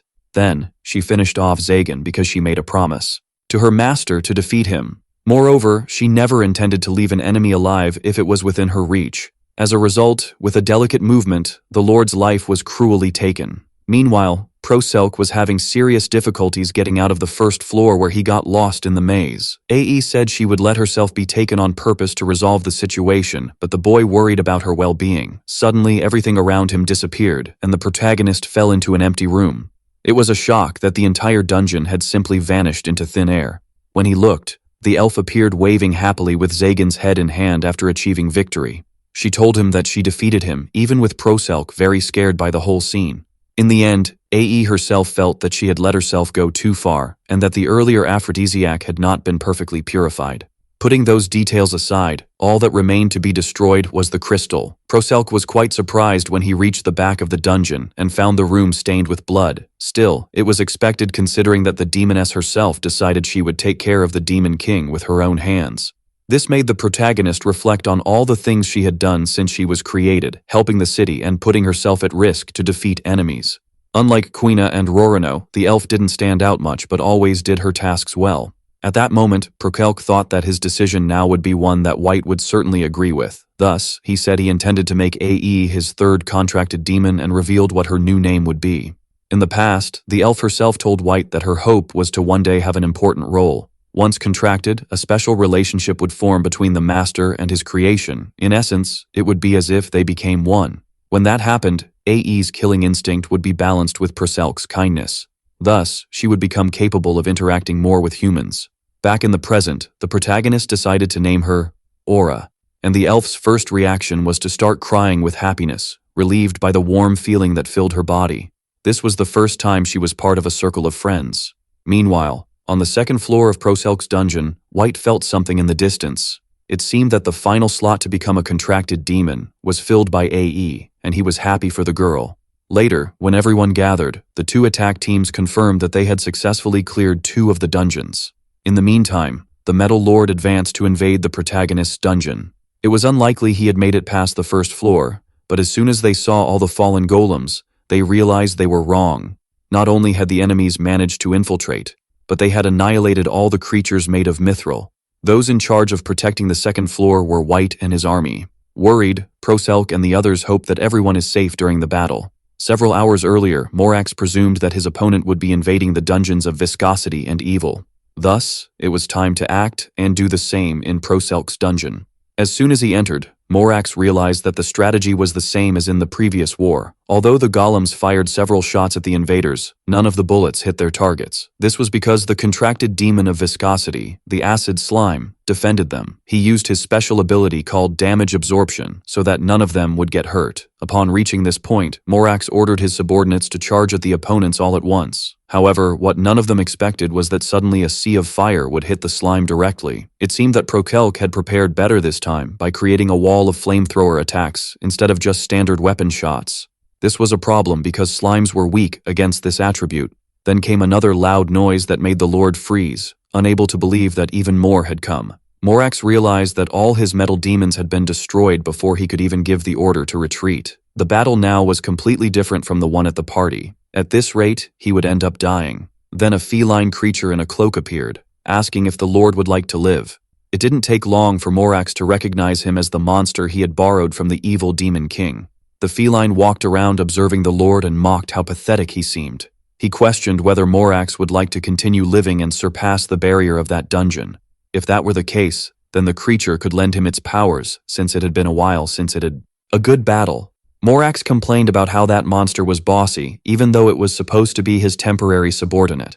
He simply ordered it to solve the whole problem and deal with those golems once and for all. Upon receiving this order, the A-rank White Tiger agreed to join the fight. Just as more shots came in, the feline dashed through them at high speed. Although the firepower had been feared by humans, in the end, their shooters were just golems. Thus, they were unable to react to sudden movements. It didn't take long for Morax to notice that several traps had sprung from the ground to try to capture the monster. However, the White Tiger was fast enough to avoid them, even though they managed to hit him with poison. With a loud roar, he destroyed all his opponents and laughed at how fun it was. Morax was surprised by the creature's performance and felt that they could defeat Proselk at this rate. On the second floor, White and his group heard that all the golems had been destroyed. The enemy not only had great physical strength, but was also capable of using resonance magic and had above-average speed. This information was frightening enough to make the entire group worry about how they could defeat such an invader. White urged them to calm down. There was still a way to win. The goal was to hold out in battle long enough for the others to arrive. The undead could only remain calm this way because the person he believed in also had a lot of faith in him. That was why his subordinates could stay calm and trust in his leadership. Certainly, the dungeon invader was a formidable enemy, but they could not lose. Because Proselk created a city where everyone could live and laugh with a passionate ideology. With this in mind, White was willing to risk his life to overcome this situation. In the past, all the opponents of the White Tiger were weak and boring. Then, his master approached him to make a request that would entertain him. It was the first time the feline heard about the demon king of creation. There was a small war during the party the other day, and 3 lords gathered to defeat him. The other 2 allies wanted to eliminate Proselk as soon as possible. However, the man's request was for the beast to prevent them from doing so. It was obvious that the situation there was not ideal, and if the protagonist acted as expected, the feline would certainly be able to confront Proselk at his full power. However, if the Lord of Creation exceeded expectations, it was possible that the tiger would die in battle. But what truly mattered to the feline's master was finding someone capable of challenging the fate of being a mere tool that guides humanity. With this in mind, a lost life would merely be another step toward fulfilling his objective. In that case, the man wanted to know what the white tiger, Kohaku, would do. This creature was a contracted demon, different from the others that link the soul to its creator. A monster named by a demon king would continue to receive power unilaterally. Many lords avoid making the decision to hire them due to the heavy burden they bring. However, it would also make them offer great loyalty to their master. Kohaku ends up reflecting that if he were to die eventually, then he would at least like to choose how and when he would fall in battle.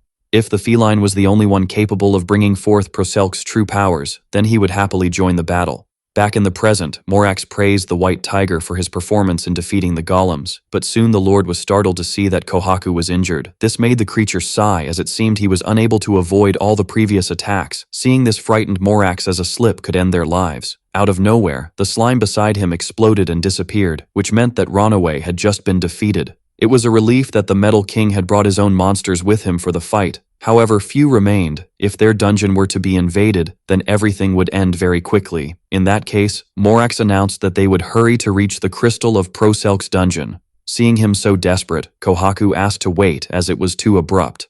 However, the Demon King told him to shut up, ignoring his suggestions. The tiger happily joined the battle, thinking he would be able to face a worthy opponent, but fighting under orders from a guy like that was absurd. It didn't take long for the invaders to reach the second floor. With no enemies nearby, Morax ordered his subordinates to go ahead at once. Kohaku again thought that this decision was hasty. The guy hadn't even considered that there could be traps, and as the tiger imagined, the demons created by the Metal Lord fell into a large pit. Apparently, Proselk's group was hiding behind the tombs and taking advantage of the shadows. Their strategy intrigued the tiger, who began to think about how they could capture the opposing leader. On the other hand, the Metal Lord just shouted for his subordinates to do something quickly, which included using brute force without thinking. It was unbelievable that the guy had decided this, but everyone ended up being forced thanks to the master's ability to give absolute orders. It turned out that the enemy attack came with a burst of light so strong that it destroyed his remaining subordinates, while Morax was relieved to have survived by using them as a shield. Kohaku was furious with this man's stupidity. After all, the Demon King made him waste his trump card, a power capable of easily hunting a rank S being, on something stupid. Not only that, but the Lord also forced his demons to sacrifice themselves without a second thought. If this guy weren't Kohaku's temporary master, he would have destroyed him right then and there. It didn't take long for enemy reinforcements to arrive to help in the battle.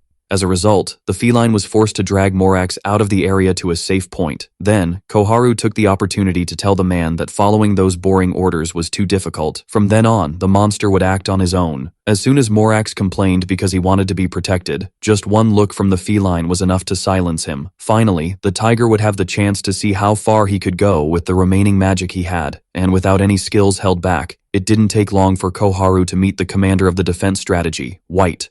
The feline praised the work done to take care of the dungeon and asked if there were others there as good as him. The undead agreed with his question, which made the tiger introduce himself, saying he would like to face him. Thus, the final battle of that war began. Koharu could see that the duke in front of him was not a warrior, and thus entering into combat should put him at a disadvantage. Not only that, but White decided to show himself in front of an invader without any allies to support him.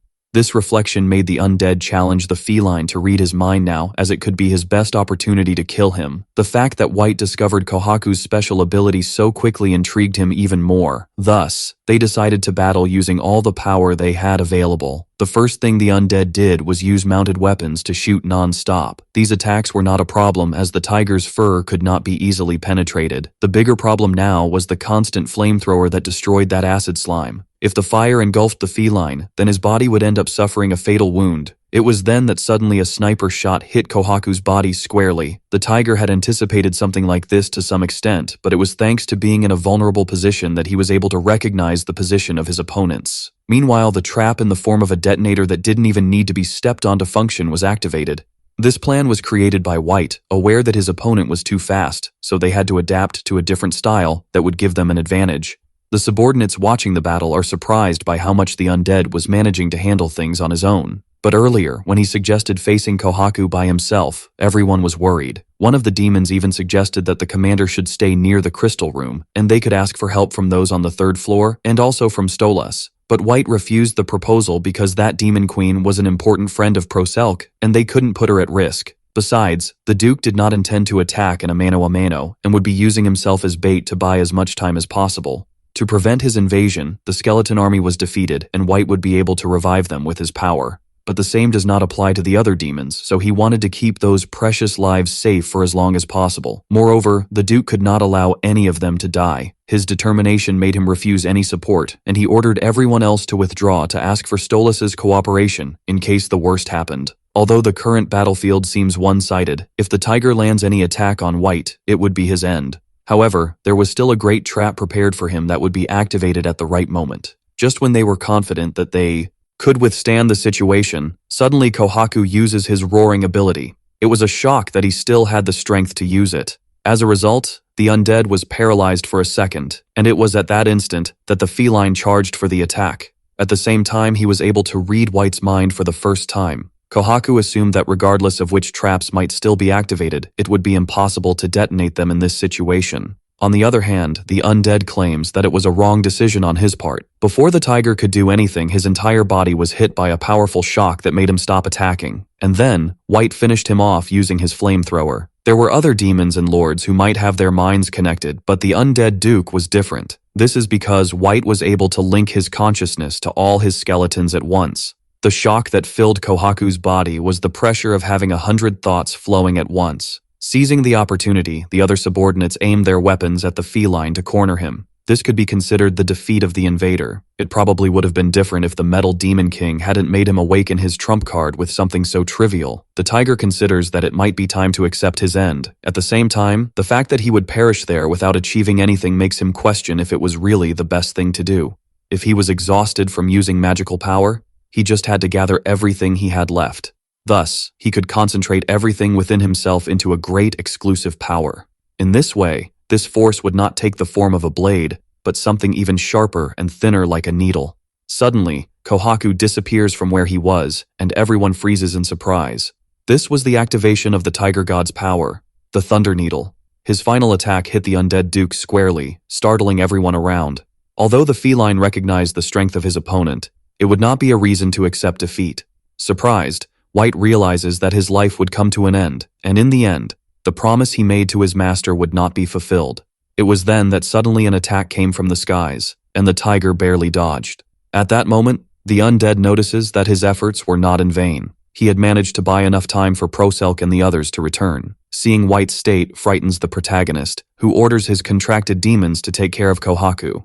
Then, Proselk quickly goes to White, who apologizes to his master for offering such a painful sight. He ended up being defeated by his lack of power, but the undead hopes that at least he could have been useful. If he were to have any regrets now, it was that he would be unable to see Avalon prevail. The protagonist responds that White was a friend of great value and his right hand, so he would not let him die without his permission. These words make the Duke laugh. After all, something like that was impossible.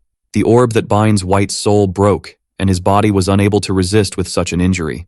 After a brief silence, Proselk asks if the undead remembers the power that the creator of the Demon Kings gifted him during that party. The partner who offers consent can become a metal and would be able to reincarnate using his past memories. For White's sake, the boy would like to use it now to save the Duke's life. The undead is truly shocked that his master wants to use something of such value on someone like him. In the past, White was very happy to hear Proselk propose that he become the last contracted demon. It meant that his efforts were worthy of such approval and trust. However, to conquer the ideal city, there was no need for such an important position to be in his hands. On the other hand, there was an elf who needed the contract much more than anyone else. Knowing this made White lie to himself and respond to his master that he liked his current body. However, as soon as the new war began, the Duke realized he had understood everything wrong. The city of Avalon was built not by anyone, but by a demon lord. If someone has no powers there, then they would be destroyed. This includes the lives of his friends and the ideals he carries. Upon realizing this detail, White regretted wasting the chance to gain more power. The despair of these feelings makes the undead plead with Proselk to use the creator's power to save him. He still wants to be with his master and the others to protect them. Convinced, the protagonist agrees and uses the revitalization ability, turning White's body into a death metal. Considering the undead's desire to protect the people of Avalon, Proselk decides to combine it with the dragon attribute. As he began to use both at the same time, he noticed the detail that it was a metal with the Berserk ability. This power sacrifices a demon's intelligence to transform it into a much stronger rank A creature. Proselk had experienced firsthand how dangerous this ability was. If he gave this to White, it was possible that he would be reborn as a monster that surpasses rank S, which was not good at all. The idea of White losing his personality and being consumed by his Berserk mode scares him. But before the protagonist could use his creation power to erase the ability, the undead's metal approached the boy. Apparently, he claimed that he would be able to restrain and control the Berserk mode on his own. Faced with the determination of his subordinate, Proselk went ahead and completed the fusion of the metals. It didn't take long for the figure of White's new physical form to emerge, so large that it destroyed the things around. At first, the others were worried that he had been born already in Berserk form, but the protagonist decided to trust White's willpower to control himself. As expected, he stopped before accidentally attacking his own master. Finally, Proselk decides to go ahead and give the last command to the subordinate that would stop this war. Meanwhile, the three demon girls were facing Kohaku. The tiger was quite powerful, and they were tired after fighting several times. A huge figure emerged, asking everyone to step back as he would take care of the opponent himself. When they turned around, they came face to face with White's new form, which had now become a massive dragon. Even the feline was shocked to be in front of such a creature. However, White, now reborn as Sigworm, the black dragon of death, was ready to defeat Kohaku a second time. Even though the tiger jumped to bite the enemy's neck, he couldn't inflict any damage. Sig's scales were so strong that they wouldn't be easily broken. With a mere swipe of his claws, the feline was knocked down, and thus, the dragon was able to take human form. This time, victory was achieved by Sig. The demon girls were impressed with his new appearance, and Proselk praised the subordinate for working so hard. Sig mentions that he originally intended to ask his master to take care of his marriage with Suke, but instead would like to make another request as a reward. In that case, he would like the protagonist to make Kohaku a new team companion, as it would be a waste to lose him. Proselk replies that it would depend on how much the Metal Demon King cooperated, considering he had been controlling the feline until now. Even the dragon was surprised to see him after he had fled like a coward, but apparently, he was caught while trembling in fear. Morax was willing to do anything at this point and agrees to surrender. It was a good decision, as they could thus conclude the final battle peacefully. To the Lord's surprise, the core of the metal dungeon appeared between them. Apparently, this happened the moment the guy gave up, and quickly the protagonist destroyed the crystal without a second thought. A little later, Strauss appears upon realizing that all conflicts have been resolved. The queen was watching the battle from afar, and as a result, the girl notes that the power difference between her and Proselk was very large. This makes her apologize for not being able to help actively in combat. The young man saw no problem with this, since his subordinates were able to focus on doing their best precisely because they knew Strauss would be ready to help if necessary. In this case, Proselk himself was glad to have her as a friend. Then, Strauss asks Sig if he feels anything different now that he is no longer a white. But even if he reflected on it, everything seemed different now. His entire race had changed. Certainly, he felt a certain discomfort about having to suppress the Berserk mode. And this makes Proselk question his friend to see if there was something that worried her about this matter. Strauss explains that it was because of the rebirth. According to what Astaroth said, this ability was very convenient and too powerful. Considering that the creator of the Demon Lords was a sadist who loves entertainment, it was strange that he would offer such a reward without any consequences. Since then, Strauss had been worried that something might happen, and Proselk understands what she is referring to, considering that he might have been careless in using rebirth this way. During the discussion, the creator's voice interrupts and calls the attention of the Star Children. He announces that the war between the Demon Kings has ended with Proselk's victory. Normally, everyone would have been dismissed, but in fact, the creator decided to prepare a space for everyone to discuss the recent events. In this case, he invites them to his personal round table. In the blink of an eye, all 4 demon lords gather seated in the designated place.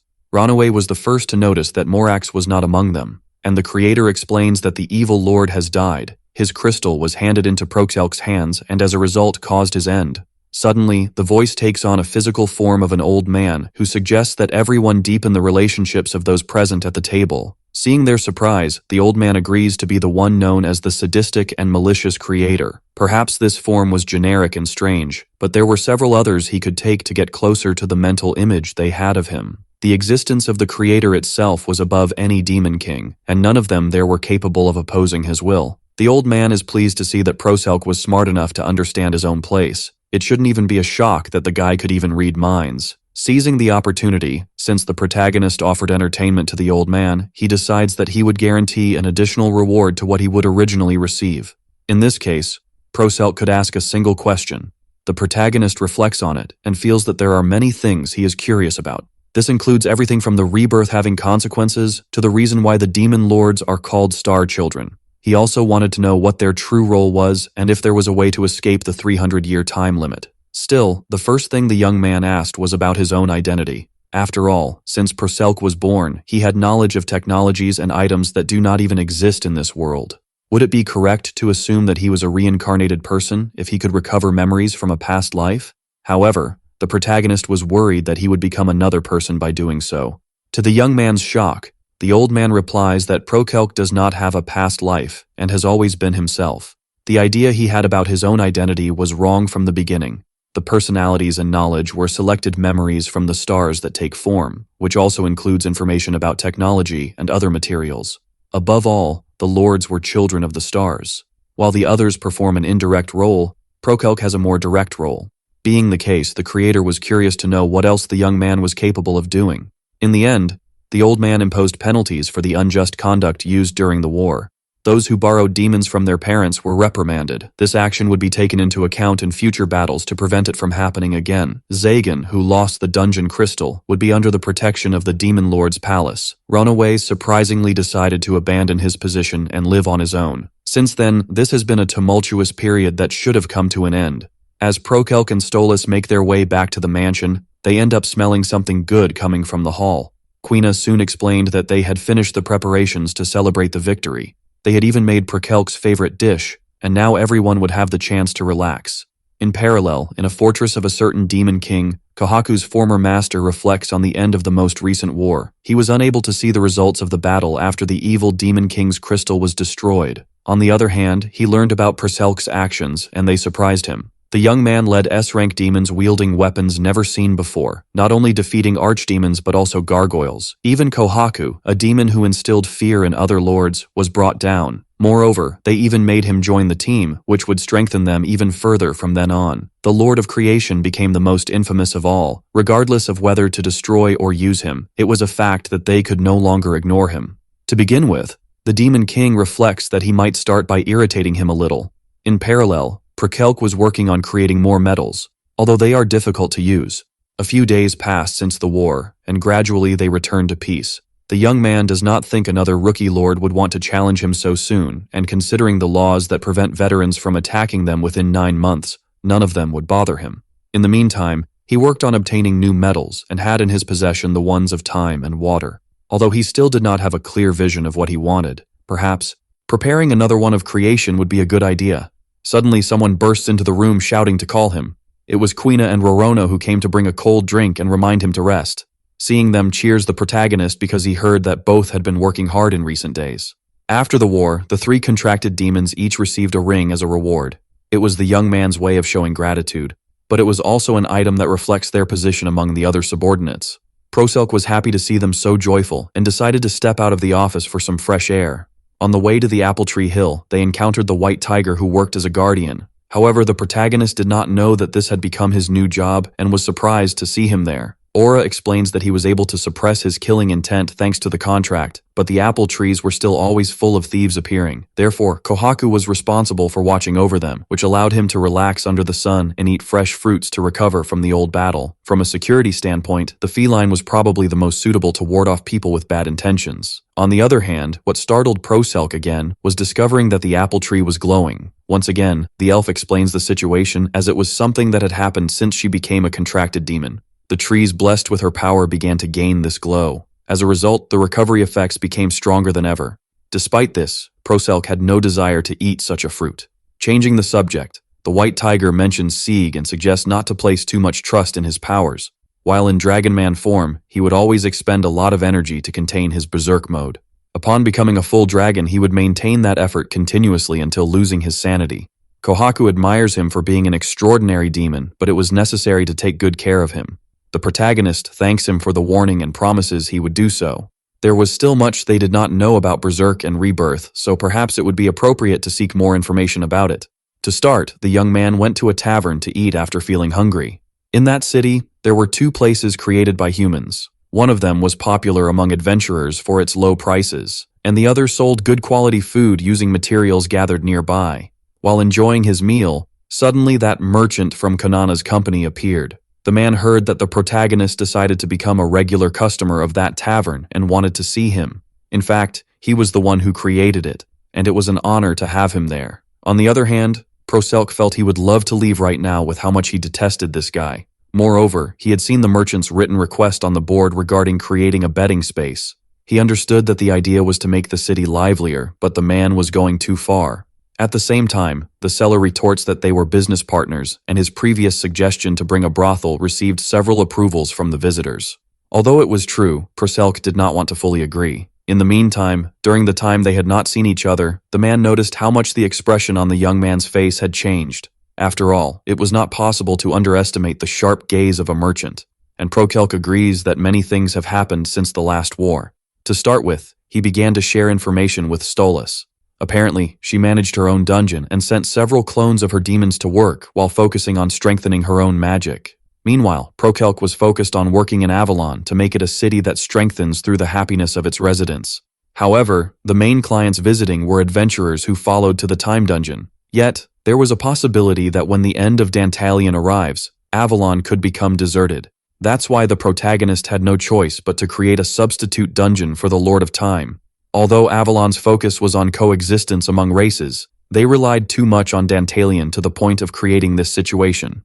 Reflecting on this, Proselk remembers that Strauss visited his city using a griffin. Considering that the land and water routes were inaccessible, perhaps a new means of transportation could be used. Quickly, the merchant noticed that Proselk was distracted by an interesting topic and asked to involve him in the discussion. To convince him, he even paid the protagonist for a new alcoholic drink, even though the young man couldn't drink in broad daylight. Suddenly, Proselk realized that Sieg was by his side in the tavern completely drunk. He couldn't even believe that the dragon was exposing himself like this. As Kohaku warned, the burden of supplying the Berserk mode must have been draining too much of his energy, but the protagonist's concern vanished the moment he realized that Sieg was drunk not from exhaustion at work, but from being rejected by his beloved. Apparently, the attempt to marry didn't go very well. What also caught his attention was the girl trying to help the dragon. She was the same one who was by Sieg's side during the war. It was possible that the girl had feelings for the demon, and Proselk hoped that no conflict would arise as a result. At that moment, the merchant interrupted his thoughts, saying there was some fresh bad news he needed to share.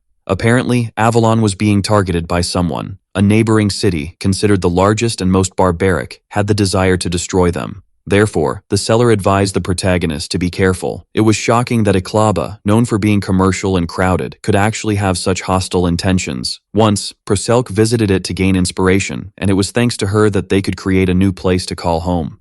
Avalon was a city outside the control of the human kingdom, so there shouldn't be any reason for someone to interfere in their lives. Or at least that's how it should have been. But one day Quina rushed into her master's office to report the arrival of strange people. A group of threatening men demanded to meet the leader of Avalon and threatened everyone they saw in front of them.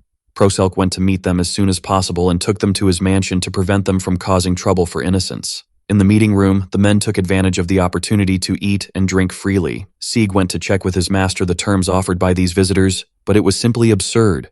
In summary, it stated that that continent was governed by the Empire and they would provide protection to Avalon as long as it ceded to Anicap. In exchange, the city must share its money and rights. The terms were nothing more than a declaration of dominance. The worst part was that they wouldn't accept demi-humans, and all of them must be enslaved. Sieg couldn't believe that these were indeed the conditions demanded by the humans. Perhaps it was a horrible proposal on purpose that would make Proselk reject it from the start. It was as if they were looking for excuses to use force and invade Avalon. In the worst-case scenario, they should consider a war against humanity. Obviously, the protagonist wanted to avoid it as much as possible. Just at that moment, one of the visitors splashed water on the protagonist's head, complaining about the delay in deciding. It should be very simple to desire the protection of the Empire and be with Aklaba. Sieg was furious enough to respond, but Proselk was quicker and bowed, apologizing to the man. He explained that the terms of the agreement were indeed very good, and he was just so happy that he could hardly think. But since this was an important matter, the young man asked for some time to explain the situation to his citizens. With that, they were able to send the arrogant group away quickly. Then, Proselk thanked Sieg for keeping control of his emotions even in this situation. The protagonist was able to endure the humiliation for now because the focus was on finding a way to protect everyone. However, there was very little time left, and it was a surprise to Proselk that Kanana herself appeared for a meeting shortly after. Getting straight to the point, the merchant explained that they were in serious trouble. Aklaba had started mistreating the merchants visiting Avalon. In this case, they were talking about the taxes. In any city, bringing goods would incur taxes and tolls. Avalon, on the other hand, only checks if any prohibited items were being taken away. The current situation has led Aklaba to start taxing merchants coming in that direction, and not only that, as the amount charged has doubled. Avalon was attractive, but if this issue is not resolved soon, many vendors will stop visiting it. Proselk finds it unbelievable that they are trying to close off trade routes even before responding to the proposed terms. The worst part was that Avalon was not even self-sufficient, as they were always buying goods from Aklaba. Thinking it over, if they could stabilize exchanges without needing the neighboring city, it would be better. Perhaps the idea the protagonist had related to air transport would work. In this, Proselk says they would find ways to counter this situation. He had a plan and needed Kanana to respond to him about a certain matter. The number of conflicts, big and small, makes it seem inevitable to clash with Aklaba. In this case, the protagonist questions the military power of that city. This immediately shocked the merchants, as the place had over 200,000 residents. While Konana couldn't respond, her colleague mentioned there were about 3,000 men stationed in Aklaba, and their reinforcements were not numerous either. The problem was the quality of the soldiers. All the demi-humans of Avalon were powerful enough to be compared to demons, and they might find disadvantages if a battle occurred. Aklaba has what they called champions, or heroes, who can easily destroy ranked monsters. This was news that surprised Proselk. But the truth was that details about these heroes were military secrets, and even the merchants had difficulty obtaining information. On the other hand, if there were a spy inside the city, it would be a different story. After the meeting, the protagonist told Sieg everything he heard, who mentioned having heard something similar from Kohaku before. Certain demons are indeed good at gathering information. Depending on the race, some may have good hearing, while others can see much farther. There were also those capable of crossing dimensions. Proselk remembers one of Morax's subordinates who could move through shadows. On the other hand, the idea of someone being so skilled as to cross dimensions seemed very overpowered. They were still maintaining the security of Avalon, but if someone like that invaded the city, it would be a problem. Even Kohaku agreed that having spies capable of obtaining information in advance would be wise.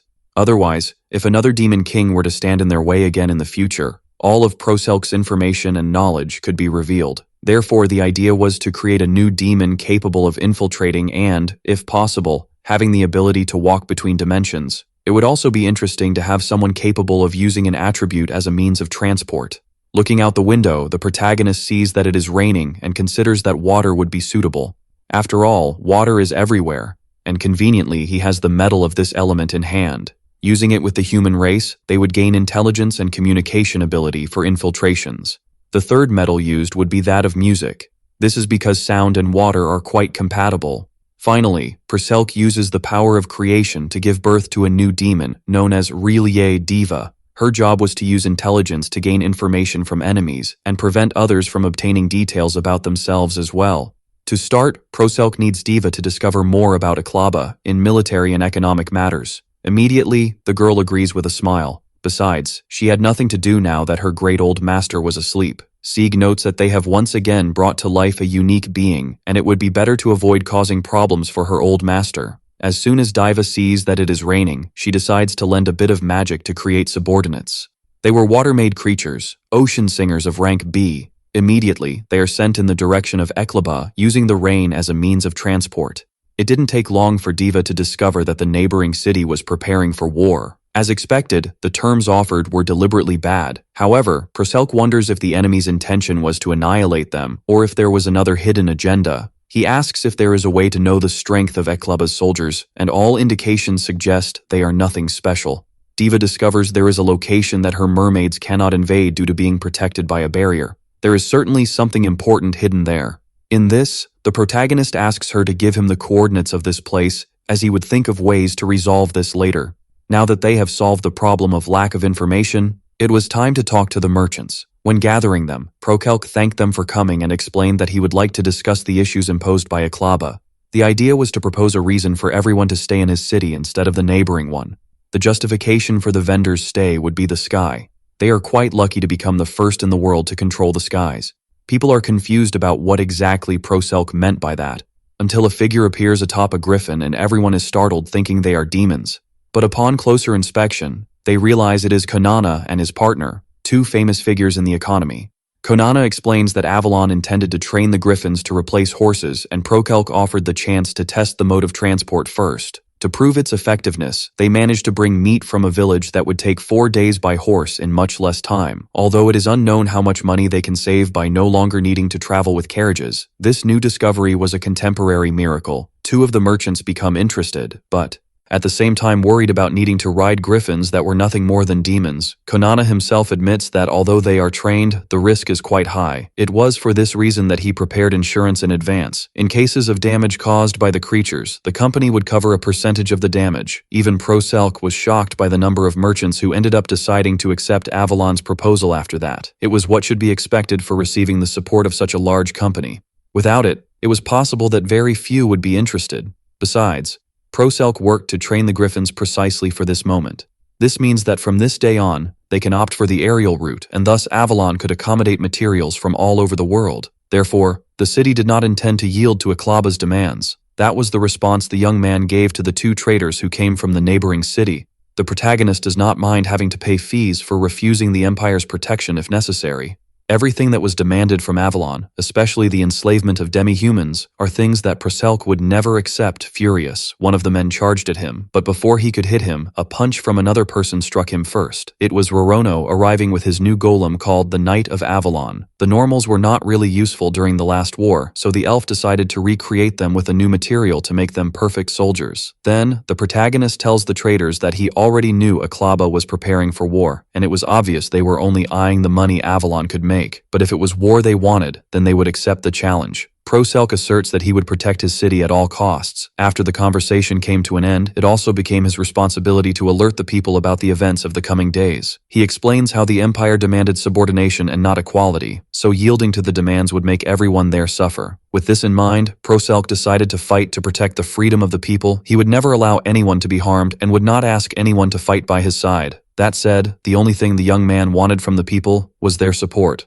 Some adventurers tell the protagonist that there were few who wanted to leave Avalon because the vast majority who came to live there were being oppressed by Aklaba. On the other hand, that quartet of adventurers was willing to stay and help the city. They intended to offer the connections they had to gain allies, plus they were all quite powerful compared to common soldiers. Proselk thanks the proposal, but mentions that there was no need for them to get involved in this battle.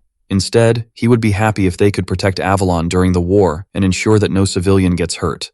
At that moment, the merchant from before appears clapping for the protagonist's decisions. If the fact that the young man was capable of summoning powerful demons or demi-humans was strange, the view that humans had of Proselk was even more suspicious for not fearing the enemy army. It was almost as if they were in front of a demon lord. The merchant's provocation makes the protagonist respond that it is normal for people to have the wrong idea.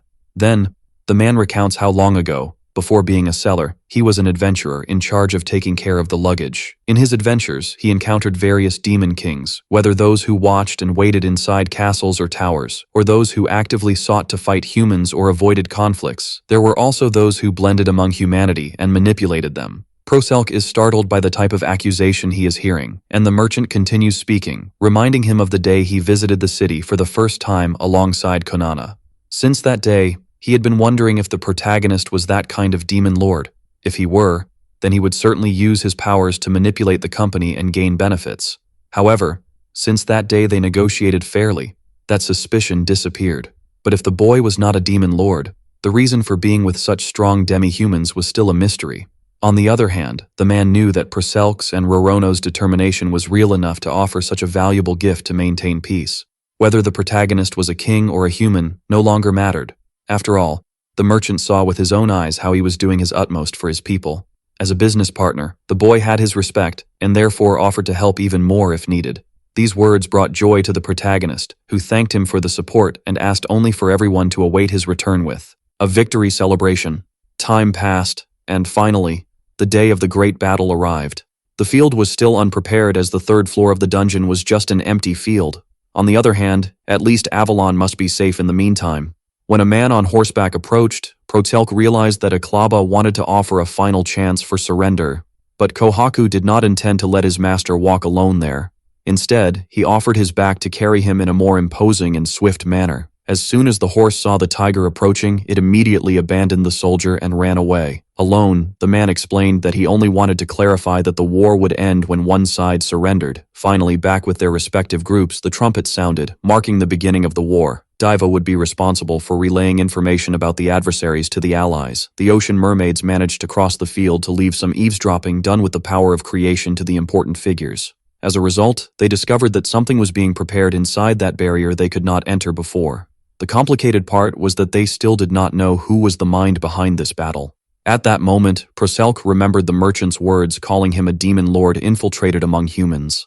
The boy asked if they had found anything else relevant, and Diva pointed out that something seemed strange. The enemies were using armor made from Proselk's golems and had fortified the front lines. There were mages in the back prepared to cast large-scale spells. All those gathered were from a rather frightening battle unit. The commander was a truly ugly man, and the protagonist decided to leave his slaughter in the hands of a subordinate. With a sniper shot, the leader of the troops fell immediately. On the other hand, this alone would not be enough to end the battle. Another human quickly took the lead. Their coordination was quite fast. Although it was against what Proselk intended to do, it was necessary to move forward and use the plans they had made. To start, a cleanup was needed, and a horde of griffins flew over the soldiers carrying boxes full of bombs. As soon as they fell on the adversaries, they exploded and swept the battlefield. The second wave would be even more terrifying, as it involved the advance of Avalon's Knight Army. Quina was amazed at the number of soldiers they had, and in this case, it might not even be necessary to put the demi-humans at risk. Suddenly, Proselk realized that a kind of power was flowing into his body. This happened because the war was taking place in this field that was inside the dungeon. The feeling of despair and the losses of enemy lives grew to become part of his strength. A dark feeling coursed through his heart, filling it with dark thoughts. In the distance, humans waved a white flag to surrender, and Sieg sighed upon seeing they had given up easily. Just as he turned to alert his master, the dragon noticed that the protagonist did not seem well at all. Later, when Proselk regained consciousness, he was lying in his bed, not knowing how much time had passed. The war between Avalon and Aklaba had ended very quickly. In the end, the chief of the neighboring city decided to remove the tax demands, which was favorable. Moreover, one of the protagonist's demons managed to become the secretary of this lord to keep the information updated. The casualties were practically zero. Everything went too well. There was only one occurrence that was outside the calculations, and it was about that new pair of wings that grew on his back. This happened because the war unfolded inside the dungeon, flowing all those human feelings into the protagonist. As a result, the Demon King's power grew stronger and caused those dark wings to sprout from his back. Not only that, but also a dark urgency to kill emerged from within him. It was practically consuming him, and Rorono had to come to save Quina before she ended up losing her life unintentionally. Proselk was frightened by what he had done unintentionally, but as he thought, those wings were keeping his heart filled with dark emotions. In this state, he would be unable to use the power of creation. Something inside him said that using the ability now would make him unable to return to normal. In that case, it would be better to be very careful and avoid problems. Sieg agreed with the decision since the madness within Proselk was quite similar to the Berserk ability. Amidst all this confusion, the protagonist discovered that Sieg had married that girl who used to accompany him all the time. Apparently, the girl got the opportunity when the dragon was heartbroken from being rejected. Above all, it was an even bigger surprise to find out they were expecting a child as well. At that moment, Proselk reflects on the idea of demons being capable of generating new life. Then, Sieg mentions that he was adding the people who died during the last war to his list of undead, but something was strange. In general, he should be able to share the memories of his subordinates. However, all the humans he acquired during that battle were completely empty. It was a strange situation considering that some of them even had the status of heroes. Then, Diva comments on something she heard using the eavesdropping on the Lord of Aklaba. Apparently, there were heroes being cultivated from scratch. Although they didn't know the details, All that could be said was that the source of these artificial creations came from the largest religion in the world, the High Priest Rigdolg. The protagonist realizes that the origin of Aklaba's extra forces came from this alliance formed with the church. After all, the city alone shouldn't have so many soldiers. Taking advantage of the subject, Sieg tells that in the previous war, they discovered there were several demons disguised as humans. Some kind of demon king was manipulating Aklaba behind the scenes. Proselk's black wings and the Rigdolg religion must be parts of the planning. Considering all this, it might be appropriate to ask a veteran about the situation. So, the protagonist decided to visit Marco after such a long time. He brought some of the golden aura apples as a gift and wonders how the beast woman would react. As soon as he entered the dungeon, he quickly asked for permission to enter the throne room. He found Marco with a gloomy look, who immediately opened a smile upon seeing Protelk.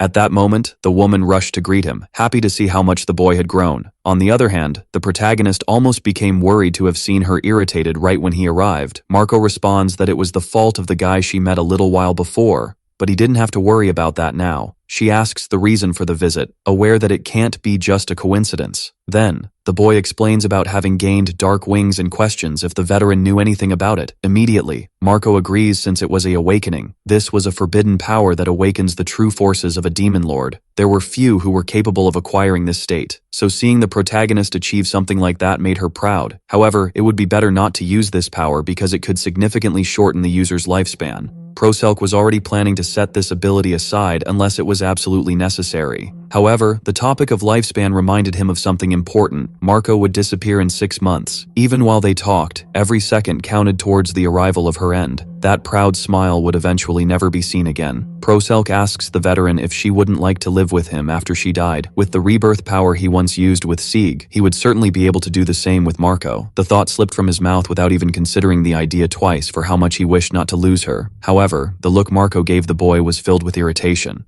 This scared him, and before the protagonist could say anything, she ordered him to go home. His words were an insult to all demon lords except for a certain someone, because the kings have a limited life, and after dying, they become souls that return to the world. This was a principle full of pride. Marco couldn't even believe she heard something like that from the boy and told him to leave. Before Proselk could say anything, she forcefully expelled him from the throne room.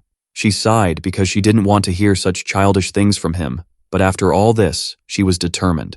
Just as she promised, she would live to the end as a demon queen and then return to Aemon. In parallel, at the headquarters of the Rigdolg religion, a certain someone mentions being truly surprised. The Lord of Creation, even with the half-baked concept of a peaceful city, managed to awaken and was not swallowed by darkness.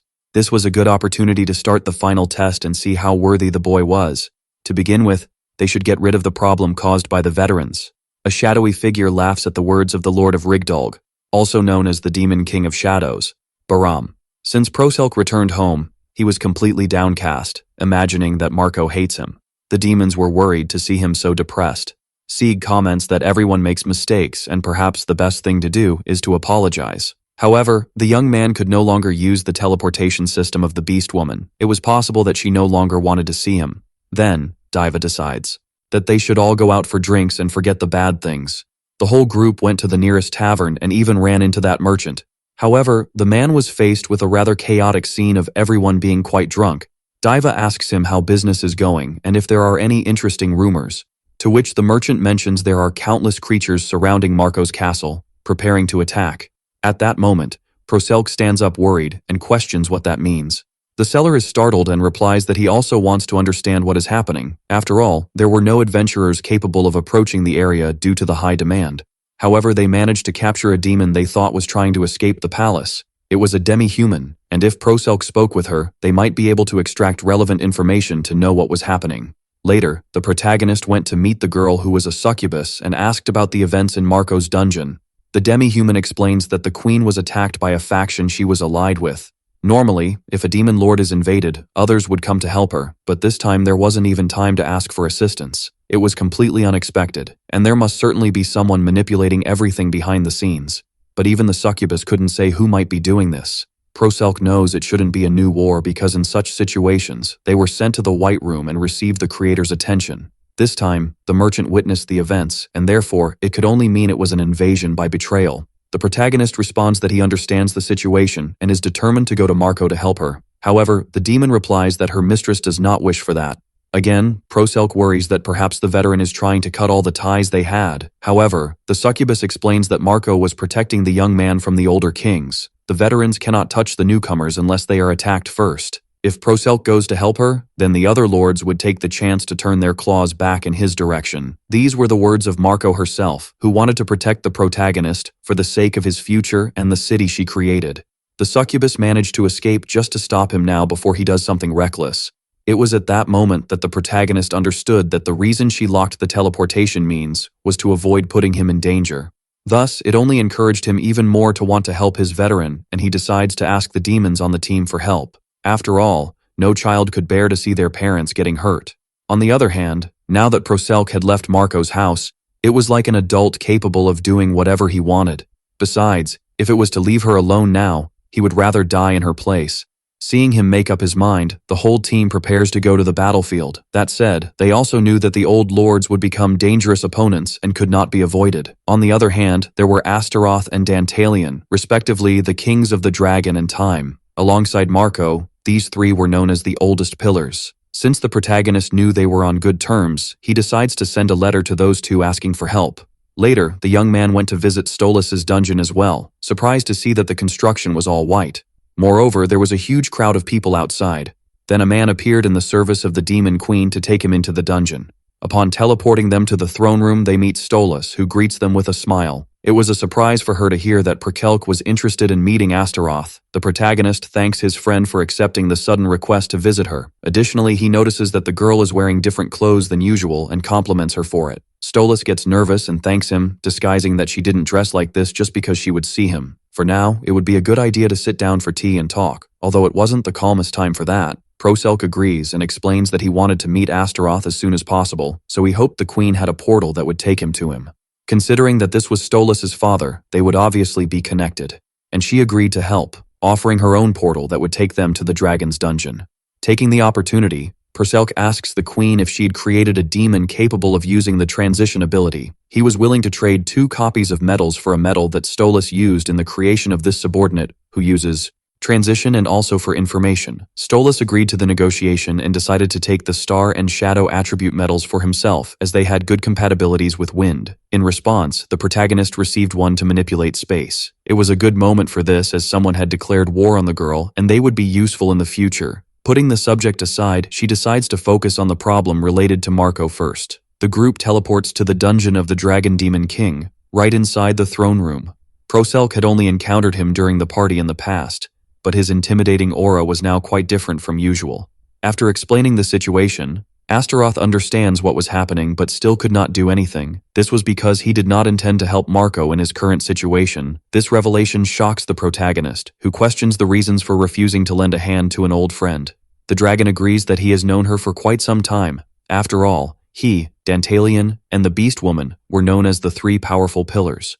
On the other hand, they were forbidden from getting involved with each other. The trio was forced to assassinate a contract in front of the creator regarding mutual non-interference. Astaroth was responsible for several lives of subordinates, well, as those of allied demon lords. Thus, he could not let his emotions take control and put everything at risk now. Seeing him makes Proselk understand that deep down, the dragon wanted to help his friend. This makes him wonder if there was no other way to resolve the situation. Perhaps in the end, the protagonist would be forced to fight against the veteran kings. This reminds him that he had been told about someone manipulating everything behind the scenes. In that case, he tells Astaroth that he intended to try some tactics. Although the dragon could not help Marco due to his contract, there were still other things he could do indirectly. For example, he could go defeat this so-called master manipulator and the ancient lords who were attacking the Beast Woman. As a result, Astaroth would be accidentally helping his friend and would not break the contract he signed. It was a rather clever move to make, and Proselk had an idea of who could be the creator of this whole situation. The next day, the young man went to war against the humans and heard about a cult called Rigdog. They always move in the shadows, which resembles what happened with Marco this time, as it was also very sudden. There was some hidden demon king in that religion, and it was possibly Rigdog himself. At that moment, Astaroth stands up, mentioning the shadow demon Lord Baram. He could not think of anyone else capable of controlling Marco's faction in such a way. However, the dragon is curious to know why the protagonist wants to save his veteran so much. And Proselk explains that he ended up getting into a fight with her the other day and did not want their relationship to end like that. On the other hand, even if nothing had happened, he would still have reached out to help her simply because he liked her. Everyone is shocked to hear these words, but Astaroth concludes that Proselc was at least a good person. In that case, he would give his word that he would help him in exchange for accepting his conditions. After his lifespan ended, the dragon would like the protagonist to protect Stolas. This is because although she has talent, she is still quite immature and would end up getting lost without someone to support her. Astaroth worries about the girl and believes he could not die in peace at this rate. That would be the selfish wish of an old man. In light of this, Prokelk responds that Stolas was an important friend and he would like to help her as much as he could. The two come to an agreement, ignoring the complaints of the girl beside them. The result of this would potentially help Marco as well. That said, they would have very little time to act, so the protagonist intends to withdraw first. Then, Astaroth questions whether the young man intends to ask Dantalion for help as well. If that were the case, it was necessary to prepare because that man hated him. As they left, the protagonist thanks Stolas because thanks to the girl's company, they managed to resolve the negotiations quickly. She was happy to help and even wanted to say something more, but remained silent. Finally, the queen calls for the demon Rosalie, offering her to Proselc's team as she would be of great help in the field. It was a decision that made sense considering that lending the subordinates would not directly make her a target. At the same time, the girl reminds him that they were friends and thus had to help each other. She didn't want to be protected all the time, and for now, Rosalie would go with Proselc to help him with whatever was needed. Stolas had no intention of giving up his own desires anytime soon, so he wishes his friend good luck and says goodbye to the boy. Upon returning to Avalon, Aura received the protagonist and took him to the meeting room. They were preparing cures using golden apples and other medicinal herbs in bulk. However, from the elf's expression, it seemed she was scared of the war that would happen soon. Rorono alerts that her master received a letter from Dantalion in the meantime. As expected, the response from the Lord of Time was super quick, and he ordered him to visit immediately. Considering that Proselc had left him furious last time, they were taking advantage of how much the guy hated to speed things up. Compared to talking with the dragon, discussing the situation with Dantalion should be easier if they used the trump card that the man was incapable of ignoring. However, as soon as Prokelk arrived at Dantalion's dungeon, he was so furious that he was ready to kill him. Even Sieg was worried about what kind of plan his master would have for the negotiations this time. Perhaps the idea of irritating the demon lord had truly been horrible. Taking a deep breath, the protagonist decides to confront Dantalion and retorts that he was quite honest in every word he wrote in the letter. He stated that the guy was a lazybones who wouldn't lift a finger to help those he loved. Even Prokelk's subordinates were shocked by such boldness. The first thing the King of Time did was laugh, which ended up worrying the boy. Dantalion noticed that Prokelk was trying to infuriate him on purpose with those forced words. In that case, he tells him to stop the nonsense and just say what he wanted. Finally, the protagonist explains how Marco was in critical trouble now, and he wanted Dantalion's help to save her. The Lord realizes that Astaroth was indirectly assisting, and the details of the non-interference contract were also exposed. After hearing the details of the boy's plan, the Lord warns him to stop worrying about the future. The strategy wasn't bad, but Dantalion didn't like that Prokelk was trying to save Marco on his own. Moreover, the King of Time didn't like the protagonist at all. In that case, there was no reason to offer him a hand, especially since the Beast Woman only had 6 months to live, and there were no reasons to put so much at risk right now. Proselc didn't believe that Dantalion was being sincere saying this now. After all, if he really had feelings for Marco, then he would want her to live longer, even if it was just for one more day. That's why the boy decided to take the risk of asking for help from someone who hated him. He certainly didn't intend to let Dantalion underestimate the remaining time of his veteran's life. After a brief silence, Dantalion sighs at how romantic Proselc was.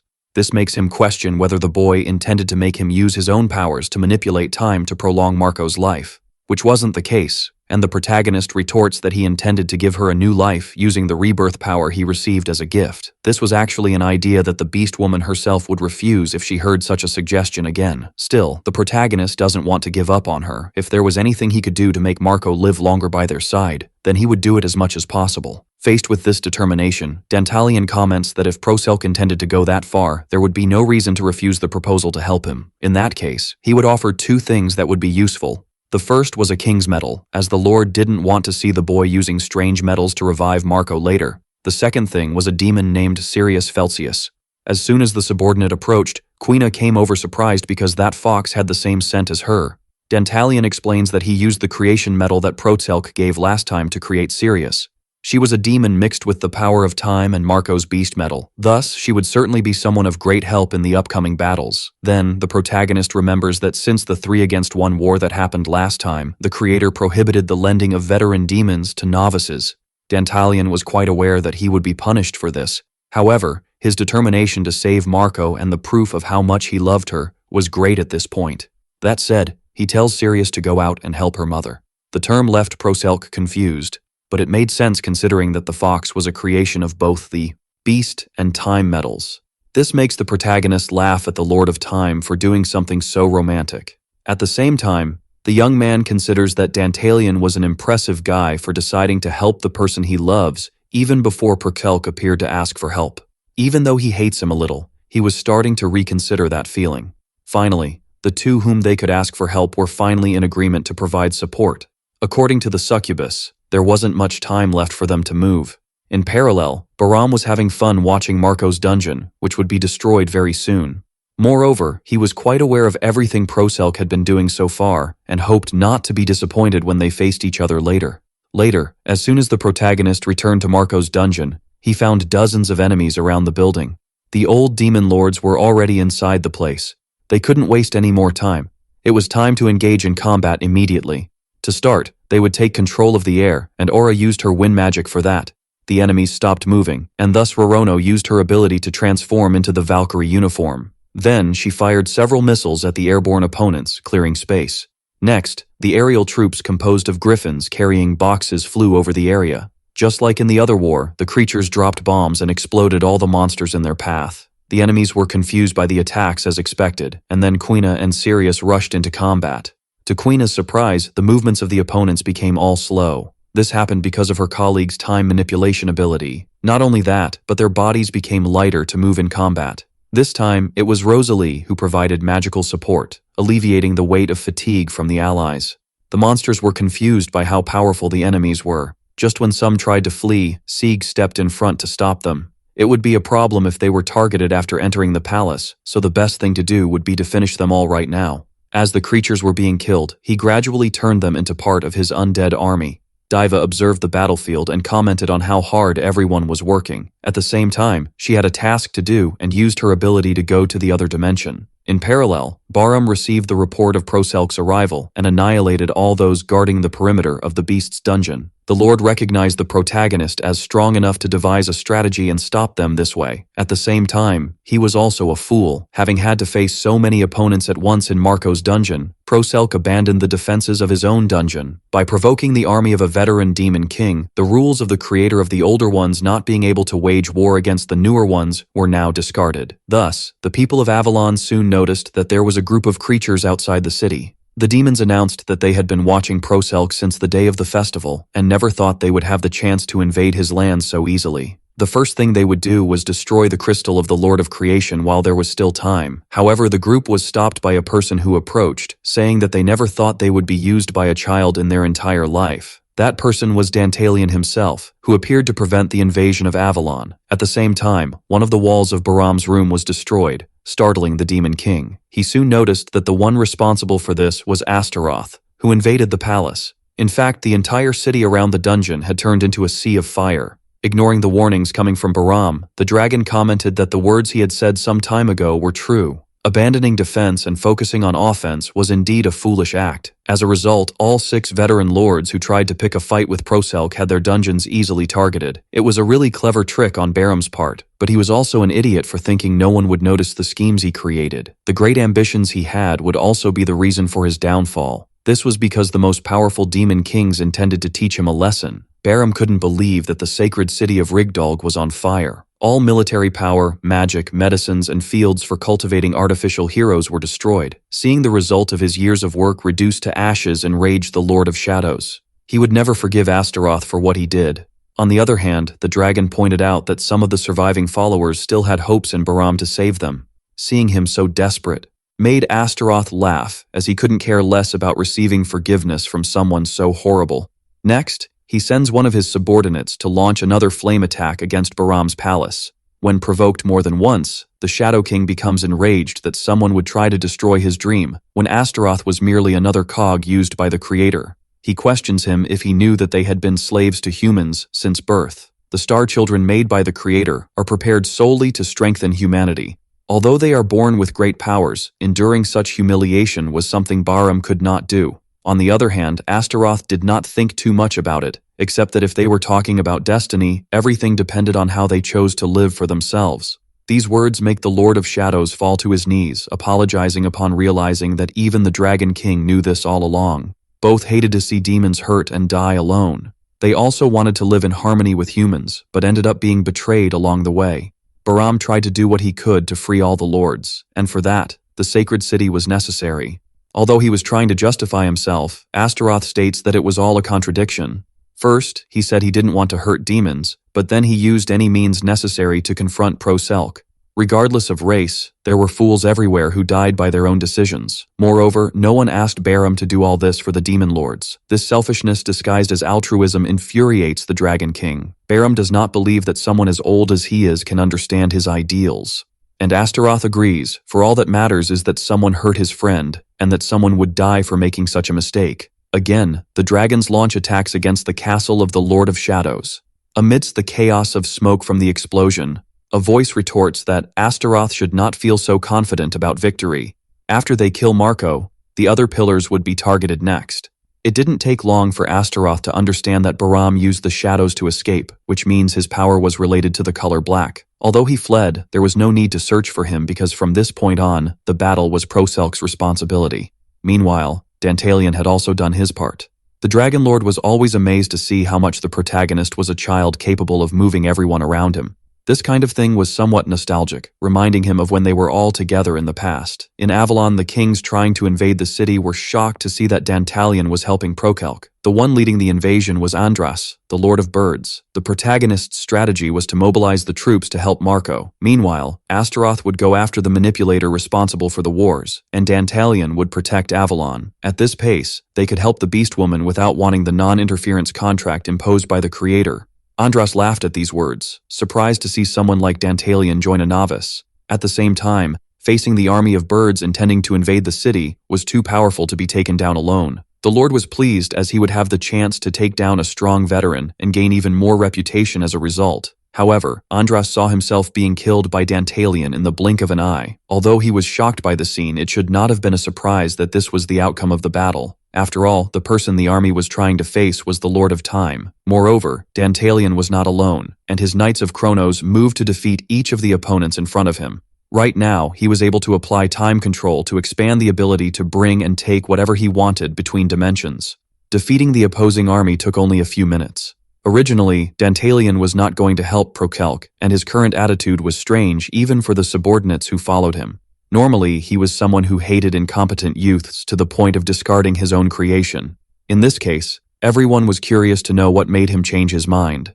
The Lord retorts that it was quite obvious, as he just wanted to give more time to the woman he loves. Even within the Golden Generation, there was always one known as the most powerful. In the time of the Pillars, there was the beast Marco, the dragon Astaroth, the time Dantalion, and finally Aemon of the Flames. As they competed against each other, their friendship also grew exponentially. These four used to laugh at each other in a past life, having fun. However, something happened to Marco that caused a conflict between Aemon and Dantalion. The conflict generated a crack in the friendship they had. In the end, the Lord of Flames died, and the bond they all had ended. Dantalion did not want to make the same mistakes of the past, and decided that whenever he saw his friends in danger, he would do everything to save them. Outside, Pro-Selk reminded him of Amon, and that was probably why he hated him so much. Part of the time, King wished his old friend were still alive. Putting sentimentality aside, Dantalion finished the part of the agreement to offer help. Everything would depend on Pro-Selk's future actions to save Marco. Meanwhile, the battle in the Beast Dungeon continued to be intense. Compared to the old opponents the protagonist faced, the strength of the old demon lords was much greater. They were powerful to the point that their subordinates could not contain themselves. To assist in combat, Rorono created a barrier that prevented the enemies from using magic. Then, the Knights of Avalon continued attacking the opponents without stopping. As a result, they achieved victory. Pro-Selk said they should regroup to recover supplies and rest a bit. In the meantime, Rorono noticed that the Knights of Avalon were having problems. The main body circuit fried after using consecutive powerful attacks. Even using orichalc, they couldn't make them recover. Several of the golems were also defeated, which was a shame after having worked so hard to create them. Rorono didn't mind since those creations were made to be shields and prevent anyone on the team from dying. Besides, they were carrying the trump card in case something much worse happened. Our Sieg reported the events with Astaroth to Proselk. It seemed that the intervention of the pillars was confusing the adversaries. Moreover, Diva's help was indispensable in this situation. If she hadn't been there to ascertain the true strength of the enemies, they would have suffered significant losses. Speaking of the girl, since she left, she still hadn't returned to give her report. In parallel, Diva was having some difficulty facing the opponents. Her group's task was to take control of a specific area that lay between the dimensions. If they let the opponents take over it, it would be easier for the monsters to launch surprise attacks on Proselk when he was distracted. Aside from that, there was another mission Diva was responsible for, which was to deliver potions made by Aura to Marco's tired troops. The subordinates of the kidnapped queen were facing the ancient demon lords to keep the dungeon safe. This task of Diva was quite important, and therefore she couldn't let anyone stand in her way. The problem was that the sirens under her control were a bit weak. Thanks to the weapons they had, they were still able to fight even with a small number of bullets. Still, the creatures that were defeated were not the only ones appearing. There were A-rank demons being sent as reinforcements. At this rate, Diva knew the battle was lost, and her desire was to run away. If she used her subordinates as a shield to escape with her life, then she could save herself. She had done enough with the limited resources she had, and although it was a shame to lose control of the dimension, the demon did everything within her reach. On the other hand, the idea of fleeing frustrated her, and Diva did not intend to do any of that. Deep down, she was the realistic type and didn't like to flaunt the powers she had. Before everyone went to Marco's dungeon, Proselk prepared a meeting to explain the situation. The battle of the day would be the most intense they had faced so far, and despite everything, he didn't want there to be empty spaces in the team when they returned home. After hearing the speech, Diva was convinced that the patron was a failure as a demon lord. His gestures to try to avoid casualties were too grandiose. When it comes to the worst-case scenario, she believes the best thing to do is sacrifice the subordinates to survive. That was the kind of decision a normal demon king would make, but it was quite the opposite of Prokelk. The boy was too innocent to the point of making her irritated.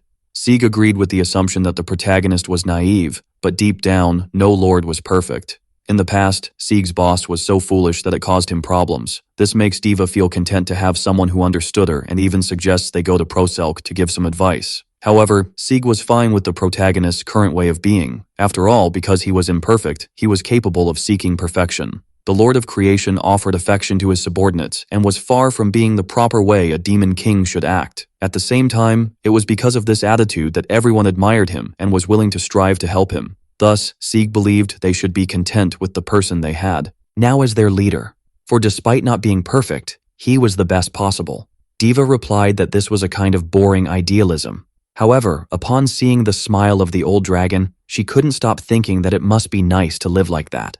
Since then, she wished to change her way of thinking even after saying that Proselk was innocent. Although she considered the idea of fleeing and abandoning the mermaids, she ended up putting herself at risk to save them. Having done that, at least the demon believes she would have no regrets. After a long time, Diva contacts the protagonist to report the situation. He was quite worried, and the girl explains that things were looking pretty grim in that dimension. At this rate, she would end up dying before she could defeat the enemies. Proselk asks her not to do anything reckless and wouldn't mind if it was necessary to flee. Just as Diva thought, her boss was foolish enough to prefer putting himself at risk rather than losing a subordinate. On the other hand, knowing this brought a strange warm feeling to her heart. Now she was able to understand what Sieg meant before. If the guy she served were a rational demon king, she would never feel this way. It was possible that Diva had developed affection for Proselk just like everyone in Avalon. In the end, self-sacrifice was not about showing off. Thinking about this, a terrifying pressure surrounded the demon, frightening everyone around. The opponents wondered what that was, comparing the power within Diva to that of the Berserk ability. Even the mermaids were worried to see her like this, as it seemed Diva was truly willing to put herself at risk to protect everyone. What she had just awakened was called the medium of the Great Elder. This was a power that resided within Diva's soul that even the madness of Berserk could not compare to. A taboo power beyond human comprehension that no one would be able to stop her. It didn't take long for her appearance to change to that of a bizarre creature.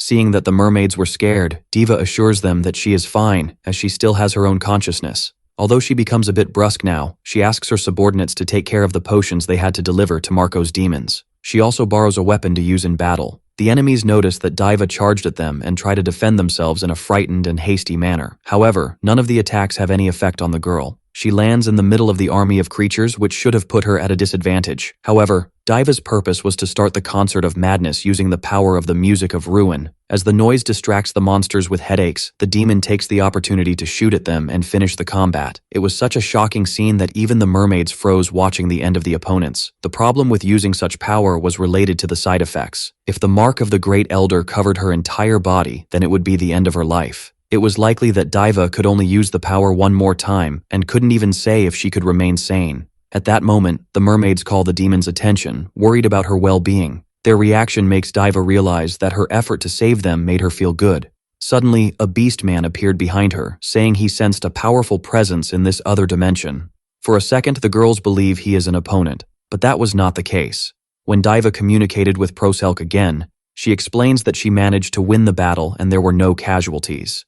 Moreover, they were able to meet with Marco's army and completed the mission of delivering the potions. On the other hand, the protagonist notices something strange about the girl's body and asks what the mark on her skin is. Diva changes the subject as they can talk about this later. In that case, the guy decides to pass on two more important tasks to do. The first was to locate the enemy's position, and the second was to relay a message to Marco. In the meantime, Prokelk's group advances into the dungeon. Thanks to the informant's efforts, they were able to pass through the monsters inside without difficulty. The enemy camp was on the first floor and consisted of the forces of an old demon lord. Next, the second floor was where the beastman's army was fighting. Additionally, Marco sent a message alerting that he had moved in the floor where the enemies were as requested. She managed to get rid of the walls as much as possible but could do nothing with demons that were not under her control. After receiving the approval of the Queen of Beasts, Proselk thanks Diva for doing the job quickly. There was only one problem related to the enemy forces, but before the demon could report to the protagonist, Sieg draws his attention to something ahead. Everything indicated that the creatures they had been facing so far were just the tip of the iceberg. There were several high-rank monsters gathered, in a number that even scared Sieg. However, Proselk was prepared to face them and allowed Rorono to use the trump card they brought to the battlefield. It was called Moab, a massive explosive weapon built using the protagonist's memories. The problem was that he couldn't create it using the creation ability, so he left it to Rorono to use each of the pieces to recreate it. There was no lord or demon that could withstand an explosion caused by this weapon. There was a 1 in 10,000 chance of survival, and that small possibility could jeopardize the plans to save Marco. However, the protagonist did not intend to worry about such details right now. For now, they would use everything they had on hand to achieve victory. Aura would make the air around the enemies flammable. Sirius would be responsible for protecting the allies using the time barrier. With that prepared, they fired the enormous bomb. As soon as it hit the ground, everything around was swept away and turned to ashes. The entrance to the beast dungeon was just a little above the second floor where the battle between the two armies was taking place. As soon as the explosion occurred, even Marco and his subordinates were startled by the spreading fire. They noticed that the floor above and the surroundings were scorched. As a result, the horde of monsters and everything related to the adversaries was swept away at once. In light of this, Marco smiled and sent his subordinates to defeat the remaining invaders. She laughed, impressed that Proselk had been able to take out so many creatures in just one move. Above all, she was relieved to see that the boy had arrived alive and safe. At the same time, it was not the will of the Beast Queen to drag him into that mess. Especially considering that the power of creation was something many lords desired. A novice would be unable to stand up to more experienced and powerful adversaries. Still, Proselk had made it there and won, which was precisely why Marco found him interesting. She had also heard about the alliance made with Dantalion and Astaroth. Above all, the boy managed to get them to collaborate without breaking the non-interference contract. The Beast Woman was quite happy to see that they all worked so hard. It was enough to glance to the side for a moment, and the boy who had barely become a demon king not long ago suddenly seemed quite mature and independent. Marco believed that the Proselk of now might be worthy of receiving his dungeon and demons. At that moment, the protagonist was confused about what exactly she meant by that, until he realized that the queen's body was starting to break and fall apart. Marco said that the potions had been quite useful, and as a result, the beast army had held out until now. But before that, they had been pushed to their limits, and that was why the queen had to use a forbidden power to protect everyone. As a result, she was forced to awaken the power within her. Proselk remembered that this was a taboo ability that brings forth the true strength of a lord. In exchange, the lifespan of the awakened is shortened. In the end, Marco had to spend everything he had to keep everyone safe. She had held on until now just to be able to say goodbye to the protagonist. Hearing all this shocked the boy.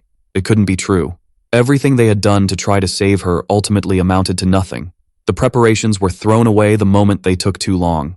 Marco approached and comforted the protagonist, asking him not to blame himself so much. All of his subordinates were saved thanks to Perselk's efforts. Because of that, she could trust them in his hands. Moreover, the beast woman would hate to leave without being able to say a proper goodbye. Thus, even if she died, there was nothing to regret. Besides, there was a certain person that the queen liked and wanted to see. This person in question was an old friend of Marco, as well as the dragon in time. It was obviously Amon, and that demon lord was the love of her life. When Amon threw away his own life, Marco thought he would have to do the same. However, he made her promise that she would live to the end of her life as a demon queen using all her strength. That was why, ever since then, the beast woman had done everything she could, at least until she fulfilled her role as a mother and helped Perselk become a splendid man. Seeing how strong and independent he had become, there was no longer any need to worry. Therefore, all Marco wanted in his last moments was at least a smile from the boy. Nervous and shocked, the protagonist refused because he wanted to be with her forever. On the other hand, the queen reminded him that she had refused the proposal to be reborn long ago. Ignoring those words, Perselk quickly hugged her and refused to accept her death. He confessed that he liked her, and that was the true reason he didn't want her to disappear. Marco freezes, unable to believe what he is hearing. After all, she should be like a mother, but the young man doesn't care about that at all. If Amon and Perselk were so similar, maybe he could take his place and make her happy. The protagonist wishes he could convince her to keep living and begs her to stay by their side. Her reaction was simply to start laughing loudly. After all, Perselk and the former Lord of Fire were nothing alike. In the end, the protagonist was quite unfair for saying such things and trying to make her interested. It only made her want to be by his side for longer. Although a bit surprised, Perselk asks if she is serious. Marco agrees, for if he was willing to go this far, then he should prove himself and show how great he can be as a demon king.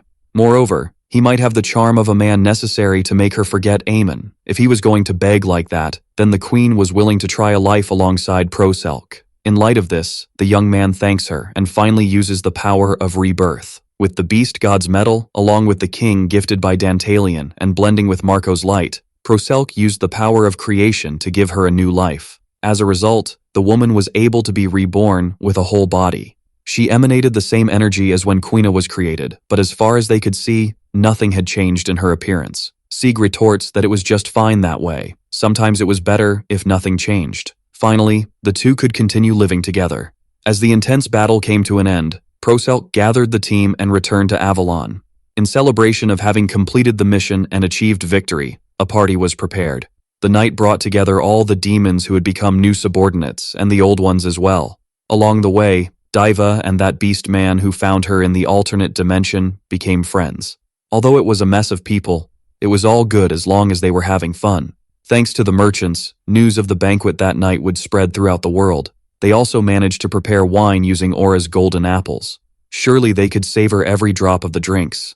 The other demon kings were at the party too, enjoying the moment. Without them, victory would never have been possible, and Perselk didn't even know where to start expressing gratitude. Astaroth laughs at how humble the protagonist is being.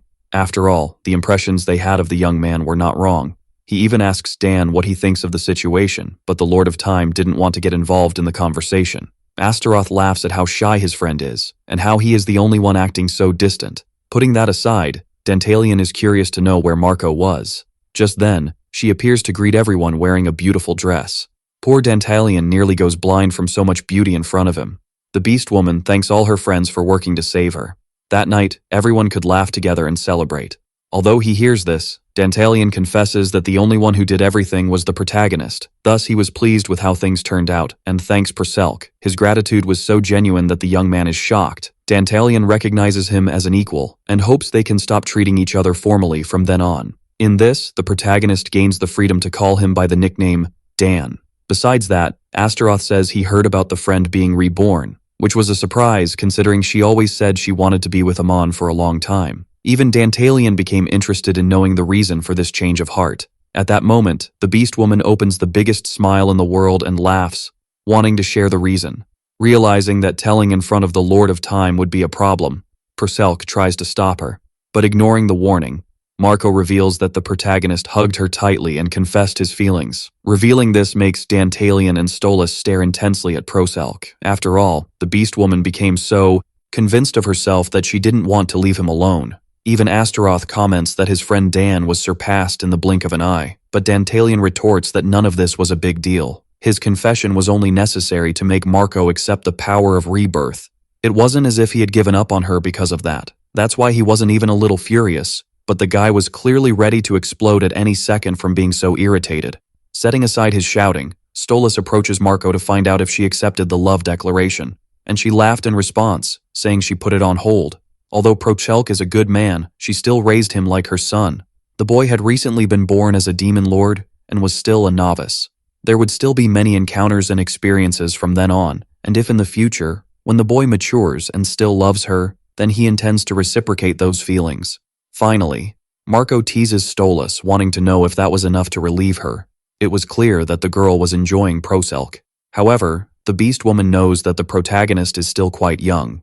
Now that they were together again, she would take the opportunity to teach him even more things than before. As they left the party room, Marco guides Proselc into the night under the stars, which confuses him. She teases him for perhaps thinking she would show him something different, and before the boy can say anything to defend himself, a great power emerges from the beast woman's body. It was the awakening ability enveloping the body of the former queen. This was such a great power that it could make anyone lose their sanity at the slightest oversight. The one who had been manipulating everything from behind until today was Bahram, and he was someone to be cautious of. Eventually, this opponent would undoubtedly show his fangs to Proselc. That's why Marco decided to train the boy to make him capable of learning to use the awakening power as well. Although the beast woman's thoughts make sense, the protagonist was surprised that she wanted to train now, in the middle of the celebration. Perhaps it means that the Shadow Demon King is making his next move very soon. In fact, that was not the case, and Marco explains that it was just an idea that came to mind. Suddenly, Proselc asks if they are not being a bit hasty in thinking that Bahram would return so soon, and the queen even understands his feelings of doubt. But that man was not the greatest threat at the moment. The entire sacred city was the base of the Shadow King, and ended up being annihilated by Astaroth people. Believe it was retribution sent by Rigdog, even though it was merely the fault of the dragons that unleashed flames in every corner of the place. On the other hand, Proselc was invincible now with the power of creation. Several ranked demons were created, and even more would be born in the future. Marco herself was among those who returned to the world even stronger than before. Besides that, there was the army that was previously under her command. In addition to her, the new alliances with the pillars of the Demon Kings were valuable. At this point, there was no one in this world capable of defeating them. On the other hand, Bahram's true motivation had always been to betray those around him. Before Marco realized it, that man defeated those by his side and turned his claws against her. Above all, the Shadow King was capable of manipulating everything associated with the color black. It was possible that there were still other things behind, perhaps a second mind that they had not yet seen in war. Proselc agrees that Bahram's forces were too low to be considered the most dangerous so far. It is indeed possible that there are others behind, and in that case, he asks what he should do to perfect the use of awakening. The former queen replies that nothing would be better for learning than putting it into practice.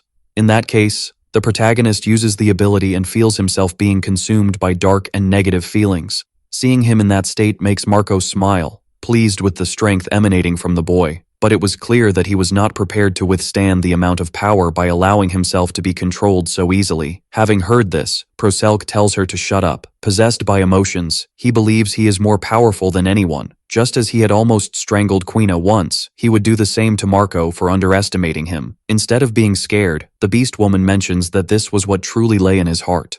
This makes Proselc freeze in confusion, as if she were saying that fury and savagery were part of his true nature. From the beginning, the boy had always been too kind for a demon lord. He was someone capable of loving his subordinates and building a friendly relationship with humans.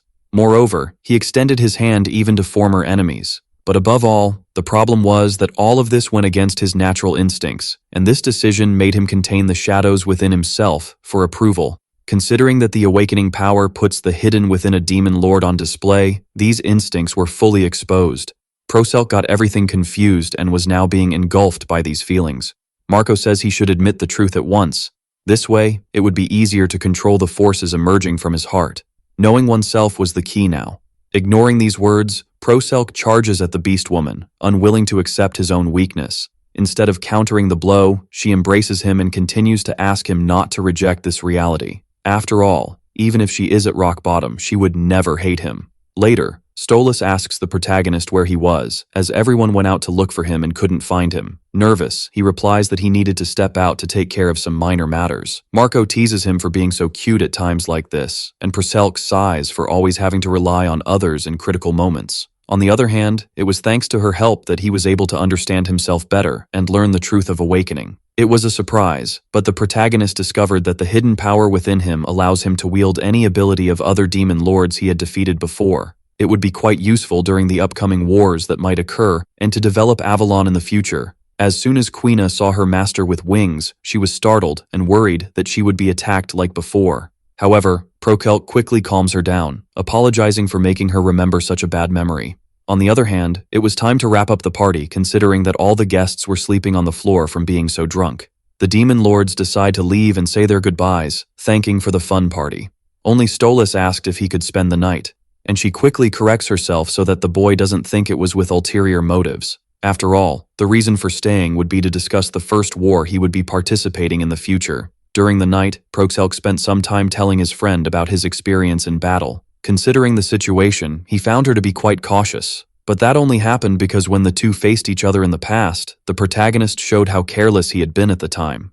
Now that she thought about it, she had been quite reprimanded back then.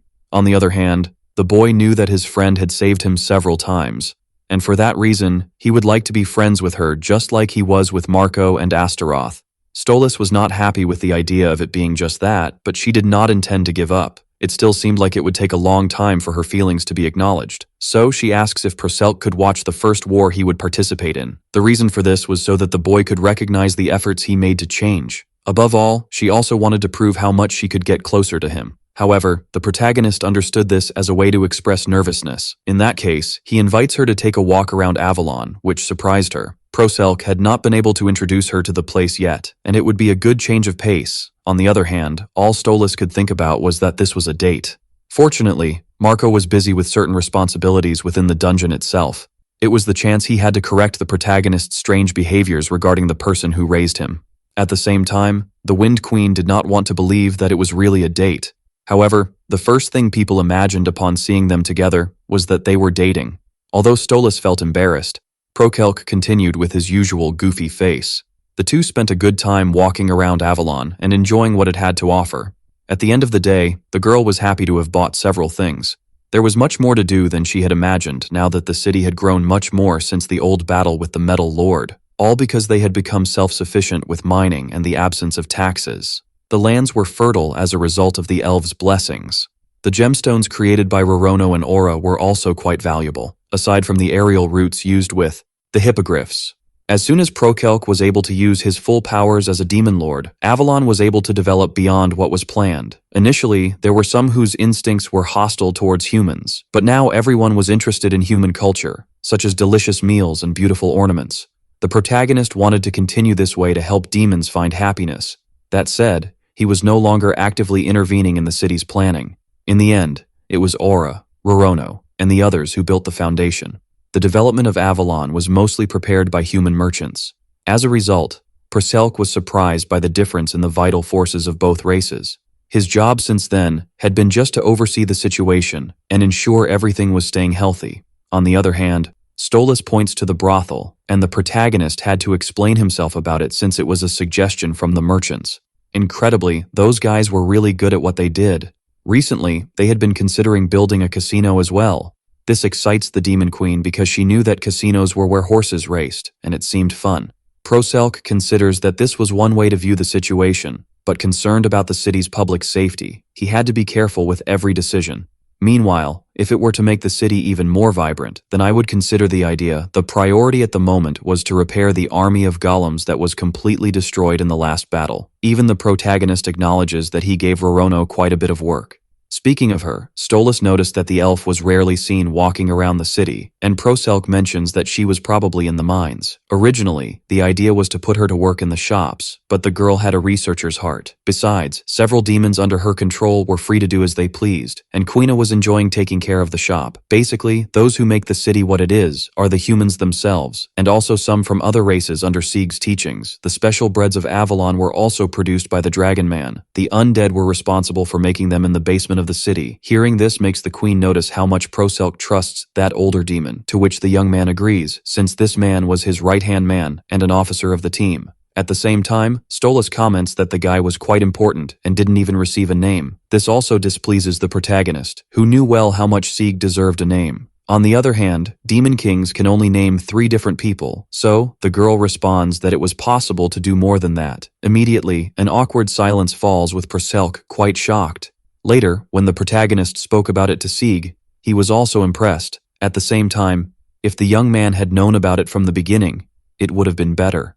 And Marco apologizes upon realizing he forgot this detail. Unlike bonds built with contracted demons, arbitrarily naming a large number of creatures puts a lot of pressure on the demon lord's powers. It was necessary to recover for a long month just for giving a name to someone. At the same time, Proselk didn't care about that Sieg was of utmost importance, and someone who made it possible for Avalon and the protagonist to grow deeply. Compared to the achievements, this price was nothing much. That's why even being late, the young man intended to offer him a name, and it would be Duke. It didn't take long for the Dragon Man to feel his body being filled with great power. At the same time, knowing he had received a name made Duke very pleased with himself. The other demons came to congratulate him on his achievement. This time, Duke was ready to dedicate himself body and soul to the lord he served. But Proselk wasn't even listening because in the middle of the conversation, he fell exhausted to the ground. Apparently, naming the Dragon Man, who was beyond his original level, placed a great burden on the creation ability. His magical power was drained to the limit, and it turned out that the young man became unable to use the powers he had. That's why Proselk ended up retreating to recover near the golden apple tree next to Kohaku. It seemed that the power emanating from the tree after being blessed by Ara was capable of healing the fatigue of the body. The White Tiger agreed since he himself spent some time recovering injuries there when he joined the team, although he didn't think it was necessary to eat and sleep there. Aura found such belief foolish because the treatment would only be effective being close to the apple tree. Besides, the elf prepared special potions using the same apples that had to be taken. In the meantime, they also made as many meals as possible using only apples to the point that Proselk got sick of the fruit. In any case, he had to thank his subordinate for having worked hard to help him. To begin with, he wouldn't be able to use his powers for a long month, and there was a chance he might not recover them later. But Aura was positive that continuing the treatment using the golden apples would make him recover within a week. Kohaku mentions that a demon lord like that was an easy target for others. He needed to heal as soon as possible. Besides, the tiger heard that the Dragon Man received a name. Apparently, he also gained a new power as a result, and something interesting was happening in the city. Upon hearing about it, a few days later, Proselk finally returned to Avalon. He soon found himself with Duke, explaining that he had recovered most of his abilities. But besides that, the part that interested him at the moment was the hospital created by the Dragon Man. Since Duke received a new name, the power of death within him reached other levels. Not only was he able to manipulate corpses, but now he could control death itself. The city was originally built to bring adventurers who made their journey to the Dungeon of Time. This means that visitors were always injured, poisoned, or cursed. Humans have limits to recover injuries using potions with their own money. This kind of thing wouldn't help those without financial means or who were too injured to walk. The protagonist remembers seeing corpses being devoured by beasts in alleys, and this was another issue that had to be resolved soon. However, using Duke's new control over death, he was now able to heal wounds or deadly curses. That's why the demon decided to build a hospital. High-ranking elves take care of those with minor injuries using blessings. Meanwhile, Duke would be attending to those in critical condition. With death kept at bay, Avalon would become even more stable and continue to develop. Not only that, but the awakened ability allows him to control the undead to the point of appearing as living creatures. When casualties occurred in wars and people died, they could only work underground. But now, with Duke's evolution, the corpses were also able to help in the city. If some could bring their relatives from neighboring cities, then Avalon would flow with more humans. Now Proselk understood the reason for being granted permission to build larger houses in the meantime. He recognizes that the name given to the Dragon Man was a way to reward him for his hard work. But seeing him use this power for the good of the city made the young man quite happy as well. From now on, the maintenance of the city would grow with that hospital in operation. Considering this, it would be good to expand the number of demons working on the team. If they could get permission from Dantalion, the protagonist wanted to build a travel route using griffins between Avalon and the Time Dungeon. It seemed that Proselk would be quite busy for a long time. While they were discussing this, suddenly those two merchants appeared at the hospital upon hearing the rumors. It was a surprise to see that Duke had also become a doctor. The two men believed they can trust the treatment offered by the place. Later, the protagonist discovered that the doctors in this world were generally low-level due to the lack of practice in magic and religious decisions. It was no surprise that there was a lack of hygiene. Moreover, there were treatments based solely on patient explanations. In a way, Avalon was no different as it relied heavily on magic to operate treatments. However, the city would be able to achieve good results and who knows, it might even foster more talents in medicine. On the other hand, Prokelk was curious about the burnt smell that Kanana had been sensing, and the merchant replies that it was possibly a plague. A deadly infection was happening on this continent right now. It still didn't seem to have spread to Avalon, so it was necessary to be very careful. There was a difference between reliable hospitals and unreliable ones in these situations. So, Proselk asks Duke what he thinks about the matter, and if it could be another dirty job of a lord. The subordinate denies it, as he had never heard of anyone being able to do that on their own. Moreover, losing humans would also bring harm to the demon kings, which means that the plague was a natural disaster. In this world, it wasn't as if there were only humans and demons, so it should be expected that such things occur from time to time. In any case, Proselk knew they had to be careful and decides to ask Aura to increase the production of options. While reflecting on this, he suddenly receives 2 letters from Stolas's bluebird. As soon as he read the message, the young man froze upon realizing that it couldn't be a coincidence that what was written happened just when he lost his powers. It seems that they had kidnapped Stolas's bluebird and forced it to send the second letter that came directly from the shadow demon Lord Baram. So the video ends here. If you don't want to miss the next part, activate the notification bell, and see you next time on Tob's channel.